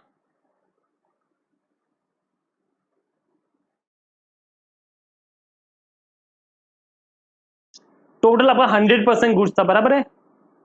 यस सर, हमारा 100% गुड्स था। तो टोटल आपका 100% अगर गुड्स था आपके पास, उसमें से 10% तो लॉस हो गया, तो 90% बच गया। उसमें से 75% सेल हो गया, तो कितना बच गया, 15%। इसका मतलब आपके पास जो गुड्स पड़ा है उसका वैल्यू कितना है, 15% है। कितना है, 15% है। ठीक है, तो क्लोजिंग आपका कितना है, 15% है आपके पास। चलिए तो मैं यहाँ पे लिख देता हूँ कि टोटल आपके पास 100% था, उसमें से 10% लॉस हो गया, 75% सेल हो गया, तो आपके पास कितना बचा है, 15%। कितना बचा है, 15%। Cost of unsold goods.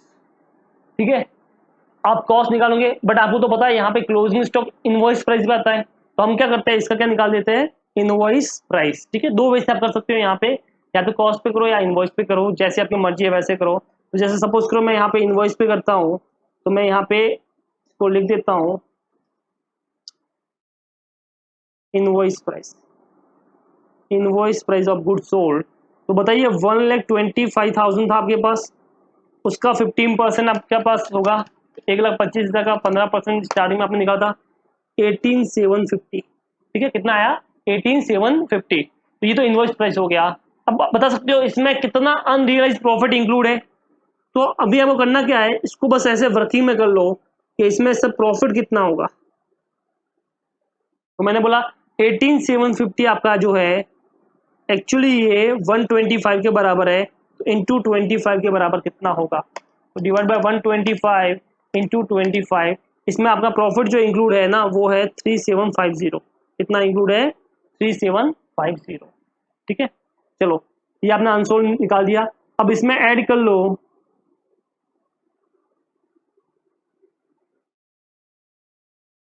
Consignor का एक्सपेंस। बेटा 10,000 खर्चा हुआ है, आप 15% की बात कर रहे हो तो कितना होगा? 1500। तो बस हो गया, 18,750 प्लस 1500 इस 20,250, 20,250।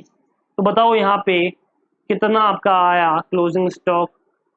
20,250। ये क्लोजिंग स्टॉक आ गया जी सर, 20,250 का क्लोजिंग स्टॉक आ गया। एक प्रॉब्लम है कि आप इसका लोडिंग निकालोगे सामने, तो आपने लिखा टू स्टॉक रिजर्व। क्या लिखा? To stock reserve. अब गलती से भी लोडिंग ऐसे मत निकालना जो ज्यादातर बच्चे करते हैं, 20,250 डिवाइड बाय 125 इंटू 25। अगर आपने ऐसा किया तो आपने गड़बड़ की। क्यों? कि इसका मतलब आपने एक्सपेंस में भी लोडिंग निकाल दिया, क्योंकि एक्सपेंस में कभी लोडिंग होता नहीं है। इसीलिए मैंने यहाँ पे जानबूझकर यहाँ पे देखिए 18,750 के सामने क्या निकाला है, उसका प्रॉफिट निकाल दिया था, दैट इज 3,750। तो आपको यहाँ पे जो लोडिंग होगा वो कैसे निकालना है? 3,750। ठीक है, तो ये आपको गलती नहीं करनी एग्जाम में, जो ज्यादातर लोग करते हैं। तो ये आपका गया 3,750। ठीक है, बस ये आप मिस्टेक करते हो एग्जाम में। और अब जो आएगा वो आपका नेट प्रॉफिट आ जाएगा। तो यहाँ पे आप लिख दीजिए टू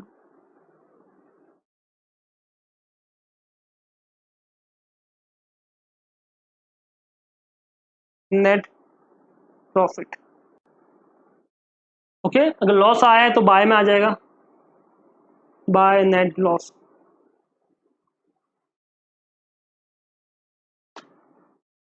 तो यहाँ पे आई थिंक लॉस आएगा, तो 1,25,000 प्लस 10,000।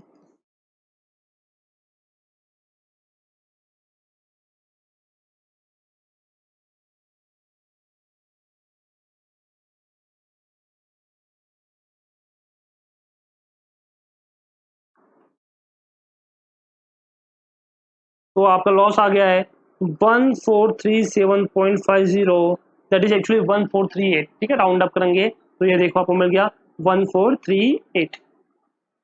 ओके, तो ये था आपका कंसाइनमेंट अकाउंट।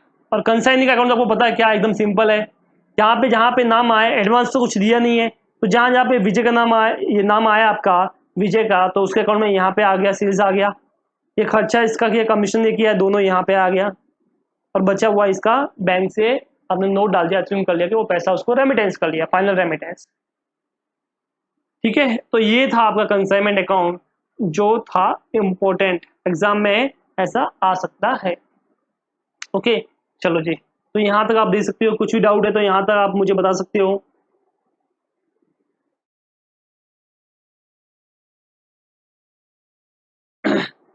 चलिए,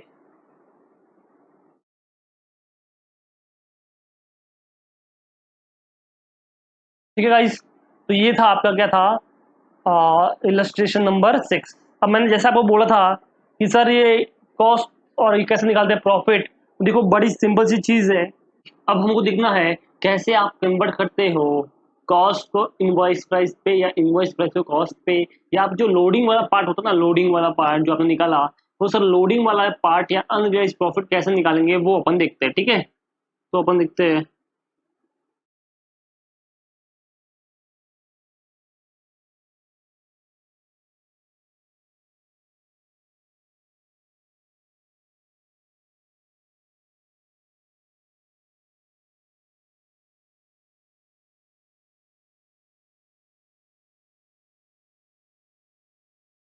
ये तो हाउ टू कैलकुलेट लोडिंग और स्टॉक रिजर्व जिसे हम बोलते हैं, that is stock reserve for opening and closing stock. ठीक है, चलिए फिर, तो देखिए आपके पास कुल 4 कंडीशन हो सकती है, पॉसिबली 4 कंडीशन। फर्स्ट जो कंडीशन है उसमें आपको कॉस्ट प्राइस दे रखा होगा,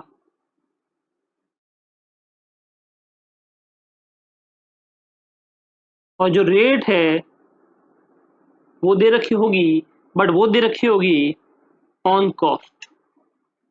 ठीक है, तो जैसे सपोज करो यहाँ पे मैं बोलता हूँ 1 लाख रुपीज जो था आपका कॉस्ट प्राइस था, रेट जो है वो है 25% ऑन कॉस्ट। अब इस केस में लोडिंग कैसे निकालोगे? ठीक है, loading is equal to profit.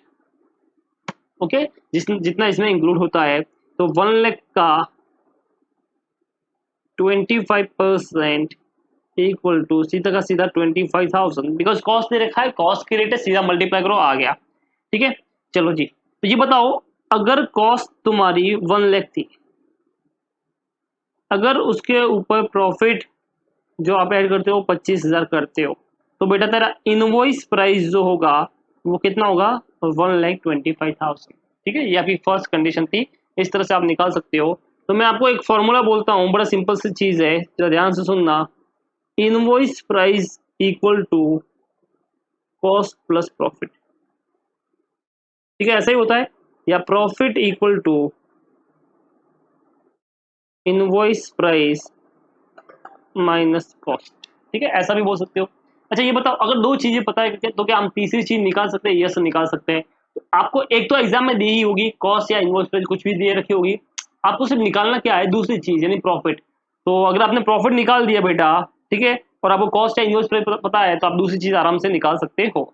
तो ये अपन ने फर्स्ट सिचुएशन की है, जब कॉस्ट प्राइस दे रखा और कॉस्ट क्या दे रखी है? रेट दे रखी है, तब। सेकंड चलते हैं, इनवॉइस प्राइस दे रखी है एंड रेट, वो भी किस पे है? इनवॉइस प्राइस पे ही है। सपोज करो 2 लाख रुपीज का इनवॉइस प्राइस है, और रेट जो है वो है 20% ऑन इनवॉइस प्राइस। ठीक है, ऐसा दे रखा है। इस केस में भी आप प्रॉफिट जो होता है, या लोडिंग या स्टॉक रिजर्व जिसे आप बोलते हैं, वो निकाल सकते हो। देखो यहाँ पे आपको इनवॉइस प्राइस दे रखा, और रेट भी किसकी है? इनवॉइस की है, तो सीधा मल्टीप्लाई कर दो 40,000, ये आपका आ गया प्रॉफिट। तो बेटा इनवॉइस प्राइस तो दे रखी है, तो वो क्या निकालना? प्रॉफिट दे रखा है, तो क्या मैं कॉस्ट निकाल सकता हूँ? Yes sir. 2 लाख का अगर इनवॉइस प्राइस है, उसमें से प्रॉफिट माइनस किया 40,000, ऑटोमेटिकली मेरे पास कॉस्ट कितना आ जाएगा? 1,60,000। ठीक है सर, इनवॉइस क्यों निकाला बेटा? इनवॉइस दे रखा है ना, वो क्यों निकालूंगा फिर? ठीक है, इनवॉइस इज 2 लाख। तो इस तरह से अपन निकाल सकते हैं। अब अगर दिमाग में क्वेश्चन आ रहा है, सर हम ये क्यों कर रहे हो, तो आपको पता होगा कि जैसे अपन ने इससे पहले जो इलस्ट्रेशन में किया था, उसमें क्या था कि आपको कॉस्ट भी चाहिए, आपको इनवॉइस प्राइस भी चाहिए, आपको प्रॉफिट भी चाहिए। नॉर्मली हम इनवॉइस प्राइस पे बुक करेंगे, तो उसका अनरियलाइज प्रॉफिट या लोडिंग या स्टॉक रिजर्व सामने लिखना पड़ेगा, उसके लिए अपन ये कर रहे हैं। ठीक है, चलो सर, तो ये तो मतलब सीधा सीधा कॉस्ट दे रखा है, कॉस्ट की रेट है, सीधा मल्टीप्लाई कर दिया। लोडिंग के लिए इनवॉइस दे रखा है, इनवॉइस की रेट है, सीधा मल्टीप्लाई कर दिया। प्रॉब्लम कब होती है? जब आपको cost is given, rate is on invoice price. ठीक है, सीधा नहीं है, यहाँ पे उल्टा है। इस केस में देखिए, मान लीजिए 1,25,000 का कॉस्ट था, और रेट जो है वो 20% ऑन इनवॉइस प्राइस है। कितना है? 20% ऑन इनवॉइस प्राइस। ठीक है, तो अब देखिए, आपको प्रॉफिट चाहिए बेटा, क्या चाहिए? प्रॉफिट। तो यहाँ पे डायरेक्ट मल्टीप्लाई नहीं होगा, यहाँ पे अब होगा उल्टा, इसके लिए डिवाइड होगा। तो यहाँ पे 1,25,000 कीजिए, डिवाइड बाय कीजिए 100।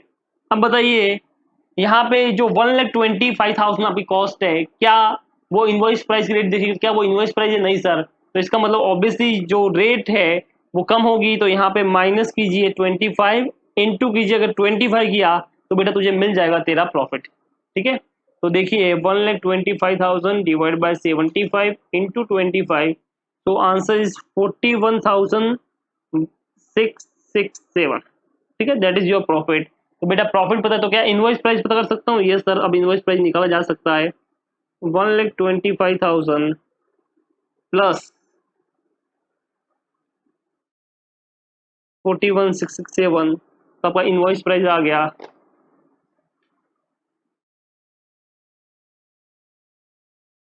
1,66,667। ठीक है, अब चलते हैं लास्ट पोजीशन में। उसमें क्या होता है, तो उसमें sir invoice price is given, क्या दे रखा है? इनवॉइस प्राइस दे रखा है, सपोज करो 1,80,000, और सर जो रेट है वो है कॉस्ट पे। किस पे रेट दे रखी है? कॉस्ट पे। तो मैं ऐसा बोलूँ क्या? 25% ऑन कॉस्ट, ऐसा बोल रखा है। अब क्या होगा, तो देखो ऑब्वियसली इनवॉइस प्राइस है, कॉस्ट की रेट है, तो सेम सेम तो है नहीं, तो डायरेक्ट मल्टीप्लाई करने से मतलब नहीं है। तो हम क्या करेंगे, यहाँ पे हम एक काम करेंगे, हम डिवाइड करेंगे। तो 1,80,000 डिवाइड बाय, अब देखो इनवॉइस प्राइस होती है क्या, उसमें प्रॉफिट इंक्लूड होता है, यस सर। तो यहाँ पे ऑब्वियसली उसमें क्या करना पड़ेगा, आपको रेट को प्लस करना पड़ेगा। तो 100 प्लस 25 इंटू 25 ऐसा कीजिए, तो आपको आंसर मिल जाएगा 1,80,000 डिवाइड बाय 125 इंटू 25, तो 36,000 आपका आ गया प्रॉफिट। क्या आ गया, ये प्रॉफिट। तो अब बताइए, जब प्रॉफिट आपको मिल गया, इनवॉइस प्राइस दे रखा है, तो क्या कॉस्ट निकाल सकता हूँ, ये सर कॉस्ट निकाली जा सकती है। Cost is invoice price minus profit. Sir cost invoice price नहीं निकाला बेटा, वो दे रखा है।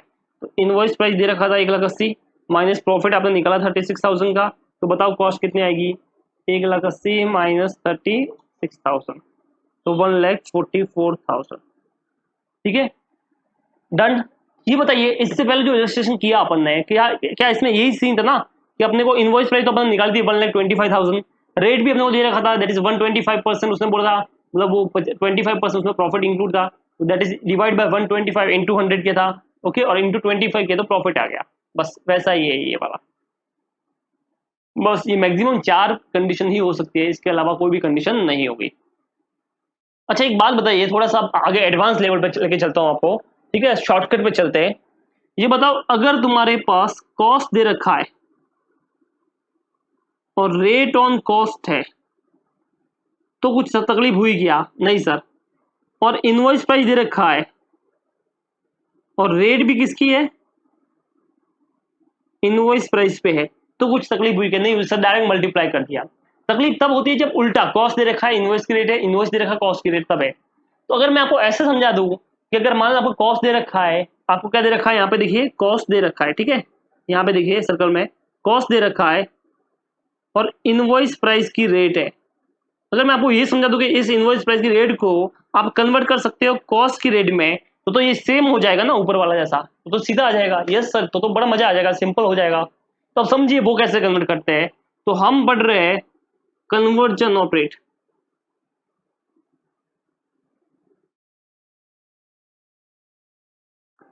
ठीक है, आपको एग्जाम में इस पे क्वेश्चन नहीं पूछेंगे, बट करने में इजी रहेगा, इसके लिए मैं आपको बता रहा हूँ।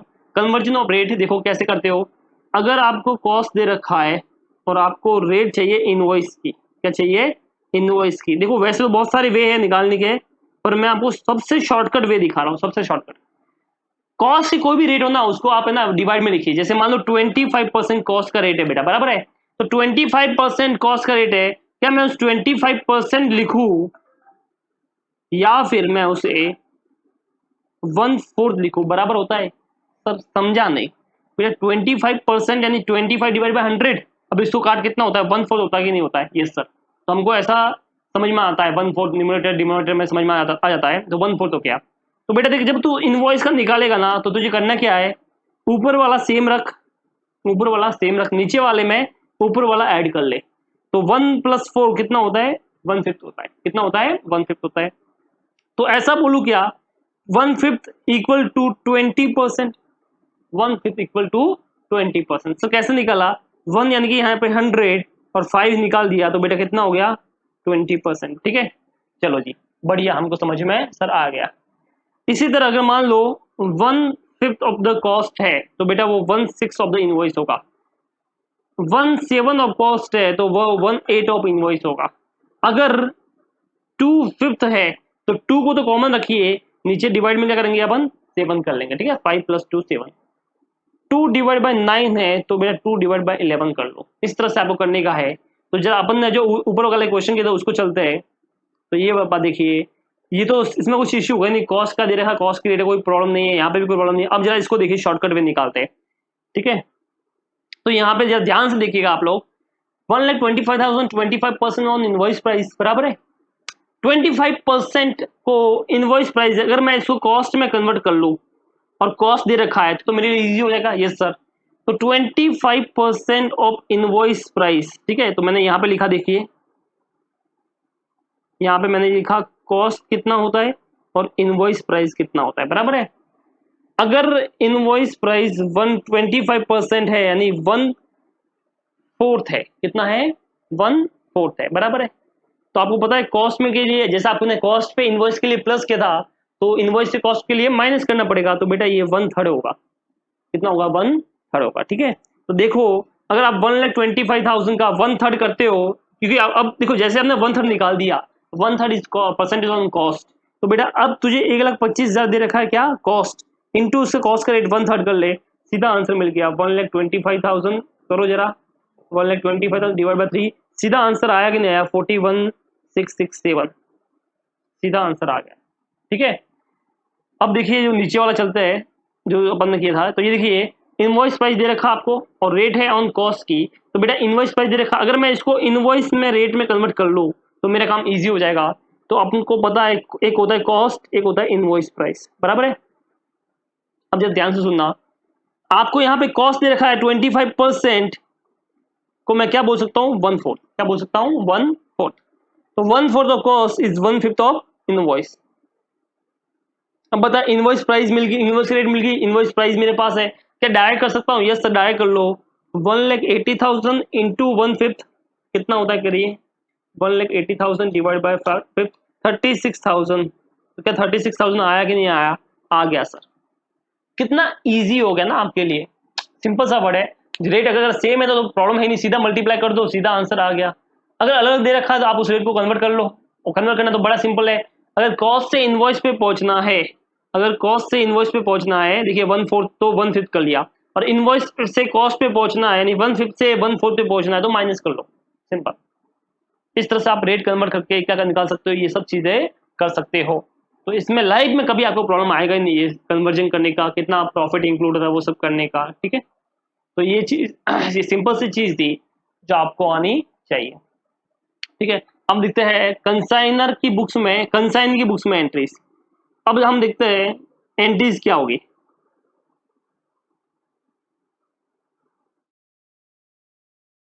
देखिए हम ऑलरेडी कंसाइनर की बुक्स की बात कर चुके हैं, कंसाइनर की बुक्स की हम ऑलरेडी बात कर चुके हैं। अब हमको जो बात करनी है वो करनी है कंसाइनी की बुक्स की। किसकी बात करनी है, कंसाइनी की बुक्स की, ठीक है। उसकी बुक्स में क्या एंट्री होगी चीज की, देखो याद करो ट्रांजेक्शन कैसा था, सबसे पहले सर गुड्स सेंड किया, गुड्स सेंड, बराबर है। तो कंसाइनर ने तो एंट्री की थी, पता है आपको, consignment account debit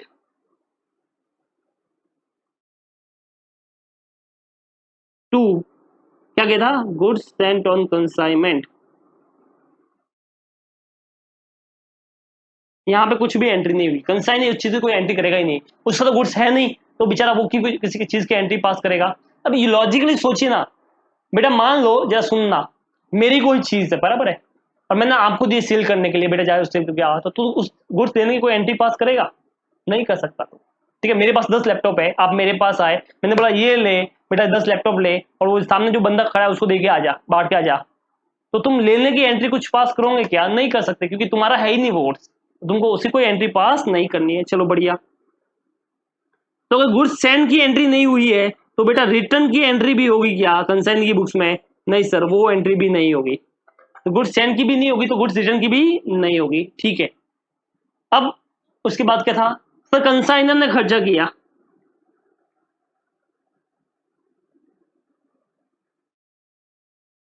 expense paid by consignor, consignor ने एंट्री की कंसाइनमेंट अकाउंट डेबिट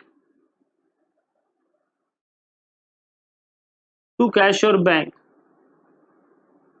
क्योंकि उसकी जेब से गया, कंसाइन की जेब से पैसा नहीं गया, वो अपनी बुक्स में कोई एंट्री पास नहीं करेगा, कंसाइन कुछ भी उस चीज की एंट्री पास नहीं करेगा। तो देखो गुड्स सेंड से गुड्स रिटर्न की कोई एंट्री पास नहीं करनी है, कंसाइनर ने एक्सपेंस की कोई एंट्री पास नहीं होगी, पर अब होगी जब कंसाइनी खर्चा करेगा,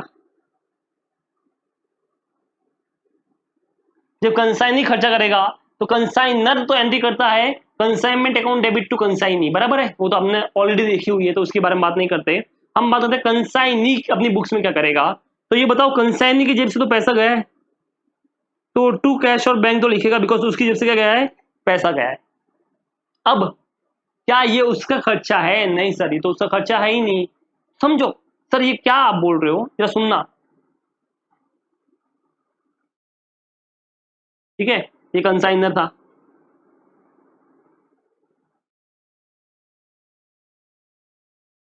ये कंसाइनी है। अब क्या हुआ, इस कंसाइनी ने क्या किया पता है, इस कंसाइनर के लिए ट्रेवलिंग किया, क्या किया, ट्रेवलिंग किया, ठीक है, गुड्स सेंड करने के लिए ट्रेवलिंग के लिए एक्सपेंस में डाल दिया, एब्रोड चला गया घूमने के लिए। अब अगर कंसाइनी ने अपनी बुक्स में, कंसाइनी ने अपनी बुक्स में ऐसा लिख दिया ट्रेवलिंग किया, तो travelling expense account debit to cash और बैंक, या सुनना, ऐसा लिख दिया travelling expense account debit to cash और बैंक, क्योंकि उसकी जब से पैसा गया तो टू कैश बैंक तो आएगा ही आएगा डेफिनेटली, बट ट्रेवलिंग एक्सपेंस लिख दिया गलती से, तो पता है क्या होगा, ज्यादा कुछ नहीं होगा, उसकी वाइफ आएगी, बोली अकेले कहाँ घूमने गए थे तुम, है मुझे बिना बोले कहाँ घूमने गए तुम, तो कहीं कहीं चले आते हो, ऐसा तो लोचा हो सकता है कि नहीं हो सकता, मिस इंटरप्रिटेशन हो सकता है कि नहीं हो सकता, सर हो तो सकता है, ठीक है। अब क्या करना सर, अब क्या होगा बता, ये खर्चा क्या कंसाइनी का है, नहीं सर उससे तो खर्चा है ही नहीं, किसका खर्चा है, कंसाइनर का खर्चा, और उसने उसके बिहाफ पे किया है, तो ये क्या पैसा कंसाइनर से मिलेगा, यस सर, एक तरह से ये पैसा अभी कंसाइनर को दिया जैसे ही हो गया ना, यस सर, तो यहाँ पे क्या आएगा बेटा, जैसे कंसाइनर को पैसा दिया, कंसाइनर अकाउंट डेबिट, क्या आएगा, कंसाइनर अकाउंट डेबिट। इसका मतलब अगर कंसाइनी कुछ भी एक्सपेंस करता है किसके बिहाफ पे, कंसाइनी, कंसाइनर के बिहाफ पे कंसाइनी कुछ भी एक्सपेंस करता है, तो वो अपना एक्सपेंस ना लिख के क्या लिखेगा, कंसाइनर का नाम, क्या लिखेगा, कंसाइनर का नाम, ठीक है। तो consignor account debit to cash और बैंक, ठीक है। तो ये वैसी चीज है जैसे कि अभी सुनना क्या हुआ कि मान लो मेरी एक गर्लफ्रेंड थी, क्या थी, एक गर्लफ्रेंड, चलो जी ये मेरी गर्लफ्रेंड है, चलिए, अब क्या हुआ, उसको रोज देना था, ठीक है, क्या देना था उसको, रोज देना था, फूल देना था, तो ऑब्वियसली मैंने हिम्मत नहीं की, मैंने क्या किया, आपको पकड़ा, तो यार नन्हे मुन्ने आप हो, ठीक है, मैंने कहा बेटे काम करना, तू जाना एक रोज लेना और उसको दे देना और बोलना सर ने दिया है, ठीक है, ऐसा बोलना। तो इसने क्या किया पता है, रोज लिया, तो बताओ अभी ये एंट्री क्या पास करेगा, क्या ये ऐसा लिखेगा, रोज expense account debit to cash और बैंक, अब देखो पैसा तो इसकी जेब से गया है, तो टू कैश और बैंक तो लिखेगा, बट अगर इसने रोज लिख दिया तो बेटा इसकी गर्लफ्रेंड क्या समझेगी, वो समझ सकते हो ना, तो बस, तो यहाँ पे ये रोज नहीं ले सकता, ठीक है, ये क्या करेगा पता है कि सर को दिया, तो ये क्या बोलेगा पता है, जैसे सर को पैसा दिया है, ये बोलेगा सर अकाउंट डेबिट, क्योंकि मुझे सर से पैसा लेना है, तो ये क्या बोलेगा, sir account debit to cash और बैंक अकाउंट, बस वैसा ही है। तो अगर कंसाइनी ने कुछ भी खर्चा किया है, कंसाइनी ने कुछ भी खर्चा किया है, तो क्या लिखना आपको, consignor account debit to cash और बैंक, ठीक है, बस। अब कमीशन का एंट्री देखिए, कंसाइनर की बुक्स में तो हमको पता है कमीशन का क्या एंट्री होता है, yes sir, consignment account debit to consignee, ये एंट्री होता है। अब चलते आगे, अब जरा सुनना आगे क्या होगा, आगे क्या होगा, हम उसकी बात करें तो ये बताओ, कंसाइनी के लिए तो इनकम है ना, इनकम, तो वो लिखेगा टू कमीशन अर्न, क्या लिखेगा, to commission earn account debit, बराबर है, क्योंकि उसके लिए तो इनकम हो गया, बट वो अभी मिला नहीं है, वो ड्यू हुआ है, तो उतना पैसा लेने का है, किससे लेने का है, कंसाइनर से, तो अब एंट्री आ गई consignor account debit to commission earn, consignor account debit to commission, ठीक है, इस तरह से ये होता है। चलो ये समझ में आ गया होगा आपको। उसके बाद सेल हुआ, क्या हुआ, सेल, तो सेल में पैसा तो आया होगा, अगर कैश में सेल किया बेटा तो कंसाइनी के पास कैश आया, तो उसने बोला कैश अकाउंट डेबिट, चेक से सेल किया, ठीक है, बैंक चेक आया उसके बाद, उसने बोला बैंक अकाउंट डेबिट, और अगर क्रेडिट में सेल किया तो सामने वाला बंदे का नाम जिसको क्रेडिट में किया है, जिसे हम बोलते हैं trade receivable account debit to, अब ये सेल तो नहीं ले सकता क्योंकि इसका सेल तो है नहीं कंसाइनी का, तो पता है क्या लिखेगा, किसके बिहाफ पे सेल किया है, कंसाइनर के बिहाफ पे, तो ये पैसा किसको देने का, कंसाइनर को देने का है, तो जैसे कंसाइनर से पैसा लिया था उस तरह का एंट्री होता है, तो cash and bank account debit, trade receivable account debit to क्या आएगा, कंसाइनर अकाउंट, बोलिए समझ में आया ये वाला, ठीक है। तो बस ये एंट्री है जो हमको करनी चाहिए कंसाइनी की बुक्स में, क्योंकि आप यहाँ पे कंसाइनी के व्यूज से सोच रहे हो।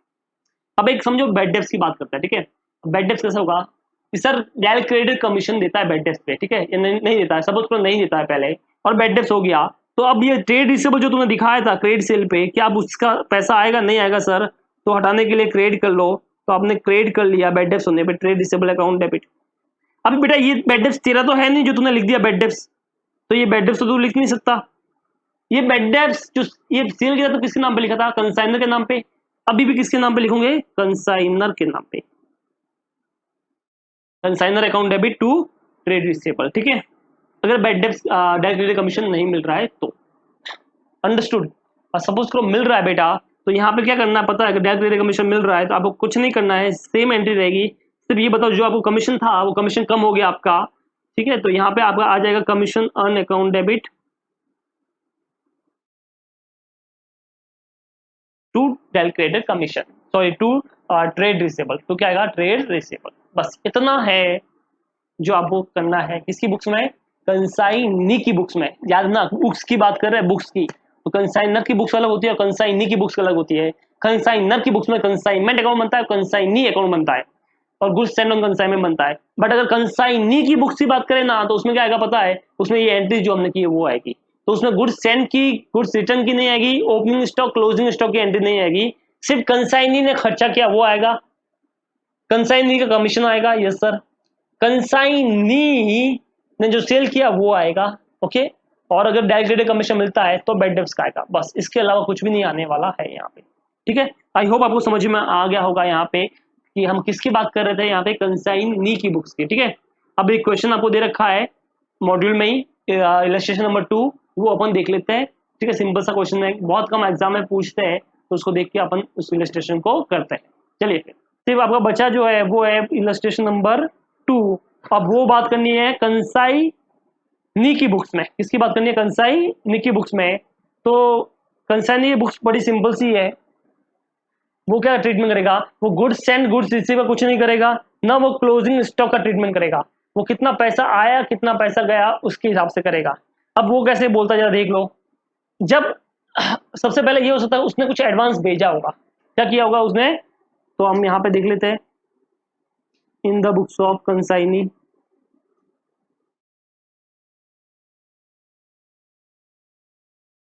अब यहाँ पे क्या होता है? जब उसने एडवांस भेजा होगा, क्या भेजा होगा? एडवांस भेजा होगा। किसको भेजा होगा? कंसाइनर को। तो रिसीवर कौन हो गया? कंसाइनर हो गया ना। तो कंसाइनर अकाउंट डेबिट, उसकी जब क्या गया है? पैसा गया है, तो टू कैश, टू बैंक या बिल्स, ये तो टू बिल्स पेबल, ठीक है। इस तरह से ये चीजें होगी उसके बाद। तो consignor account debit to cash, to bank और टू बिल्स पेबल, ये आप एडवांस के लिए एंट्री कर लो, ये काम हो गया। उसके बाद अगर उसने कुछ भी खर्चा किया है तो खर्चा किसके बिहाफ पे किया है? कंसाइनर के बिहाफ पे किया है। तो अगर उसने कुछ एक्सपेंस पेड किया है कंसाइनी ने, और अब कंसाइनी की बुक्स लिख रहे हो, तो जैसे उस कंसाइनर को पैसा दिया है तो बोलेगा consignor account debit to cash और बैंक, टू कैश और बैंक, ठीक है। अब कमीशन की बात करते हैं। कमीशन को ड्यू करने का है, तो कमीशन देखिए उसके लिए इनकम हो गया। Yes sir. तो कमीशन कैसे ड्यू होगा वो देख लो। कमीशन उसके लिए इनकम हो गया। Yes sir. तो इनकम क्रेडिट होती है, तो टू कमीशन लिख दिया उसने। और ऊपर किससे पैसा लेने का है? कंसाइनर से लेने का है, तो उसने बोला consignor account debit to commission. Okay done. चलो अब सेल्स हुआ तो पैसा आया। जब उसके पास पैसा आया तो उसने बोला कैश और bank account debit to, client का नाम नहीं लिखेगा, वो लिखेगा किसका? कंसाइनर का, क्योंकि कंसाइनर से पैसा एक तरह से आया है, कंसाइनर के बिहाफ पे आया है। तो लिखेगा टू कैश और bank, bank account debit, cash account debit, जो भी रहेगा टू कंसाइनर, ठीक है। इस तरह से ये हो जाएगा। अब सेटलमेंट होगा, फाइनल सेटलमेंट होगा, तो जो आपने एडवांस की एंट्री की ना, बस सेम एंट्री करनी है, that is only for final remittance. चलो डन। यहां तक समझ में आ गया आपको? चलिए फिर एक बार देख लेते हैं illustration 2। X send on 1 July 2016 to by goods costing 50,000। Consignor goods भेजा ना, कंसाइनी की बुक्स में उसकी कोई एंट्री नहीं होती है। उसने कंसाइनर ने खर्चा किया है 1000 का, उसके लिए भी कंसाइनर की बुक्स में कोई एंट्री नहीं होगी। Y receive the goods and send is acceptance to X for 30,000 payable at 3 month. अब कंसाइनी ने कंसाइनर को एक बिल भेजा है, उसकी एंट्री तो होगी। अब बताओ कंसाइनी अपनी बुक्स में एंट्री कर रहा है और उसके पास से बिल गया है, बिल्स ऑफ एक्सचेंज आपने पढ़ा होगा, तो टू बिल्स पेबल आ गया। क्या आ गया? To bills payable. किसको भेजा? कंसाइनर को भेजा, तो consignor account debit to bills payable. तो यहाँ पे देखिए कंसाइनर इज एक्स, तो X account debit to bills payable आ गया। उसके बाद वाई ने यानी कंसाइनी ने 2000 का फ्रेट और कार्टेज का खर्चा किया, गोदाम रेंट भी पे किया है, यानी कंसाइनी ने खर्चा किया तो उसकी जब से पैसा गया तो उसने बोला टू कैश और बैंक। अब ये खर्चा नाम नहीं लिखेगा, ये किसका नाम लिखेगा, कंसाइनर का, तो इसने बोला consignor account debit to cash और बैंक। उसके बाद क्या किया इसने, सेल किया, क्या किया है, सेल किया है। ये देखिए फोर्थ गुड्स 55,000 में सेल कर दिया, सेल किया तो पैसा उसके पास आया, तो कैश में आया तो कैश और बैंक, और क्रेडिट में आया मतलब क्रेडिट में सेल किया है तो सामने वाला डेटर्स का नाम लिख दिया ट्रेड रिसीवेबल अकाउंट। टू, अभी तक पैसा सेल्स खुद की बुक्स में सेल्स नहीं लिखता है क्योंकि इसका सेल्स नहीं है, तो किसके बिहाफ पे किया है, कंसाइनर के बिहाफ पे, तो टू कंसाइनर आ गया। ओके चलिए, Y is entitled to commission 10%, commission इसके लिए इनकम हो गया तो इसने बोला टू कमीशन, और ये पैसा किससे लेने का है, कंसाइनर से लेने का है, तो consignor account debit to commission. और फाइनली क्या बोलता है, एक बंदा था जो इंसॉल्वेंट हो गया, 600 था तो वो नहीं मिला। अब जरा ध्यान से सुनना, इंसॉल्वेंट की एंट्री, अब यहाँ पे क्या है, अब डायरेक्ट कमीशन नहीं मिल रहा ना, तो ये किसका खर्चा हो गया, कंसाइनर का हो गया। तो यहाँ पे ये अपनी बुक्स में बैड डेब्ट्स नहीं लिखता है, ये लिखता है कंसाइनर का नाम एक्स अकाउंट, और वो डेटर्स कम हो गया तो टू क्या लिख दिया उसने, डेटर्स लिख दिया, टू ट्रेड रिसीवेबल लिख दिया। और फाइनली क्या किया इसने, हिसाब सेटलमेंट कर दिया, तो एक्स को फाइनल सेटलमेंट किया तो consignor account debit to cash और बैंक। ठीक है, तो ये था भाई इलस्ट्रेशन 2। हालांकि आज तक आईसीएन ने कभी कंसाइनर की बुक्स में क्वेश्चन नहीं पूछा है, ये जब भी पूछता है कंसाइनर की बुक्स में ही पूछता है। ठीक है गाइस, तो ये था आपका इलस्ट्रेशन नंबर 2 भी हो गया। तो ये था आपका चैप्टर कंसाइनमेंट, हम सारे सम ऑलमोस्ट देख चुके हैं। आपके पीछे प्रैक्टिकल क्वेश्चन बाकी है, आप कीजिए उनको, नहीं समझ में आए तो मुझे क्वेश्चन नंबर बताइए, तो नेक्स्ट वीडियो में हम इसको जरूर करेंगे। तब तक के लिए अलविदा।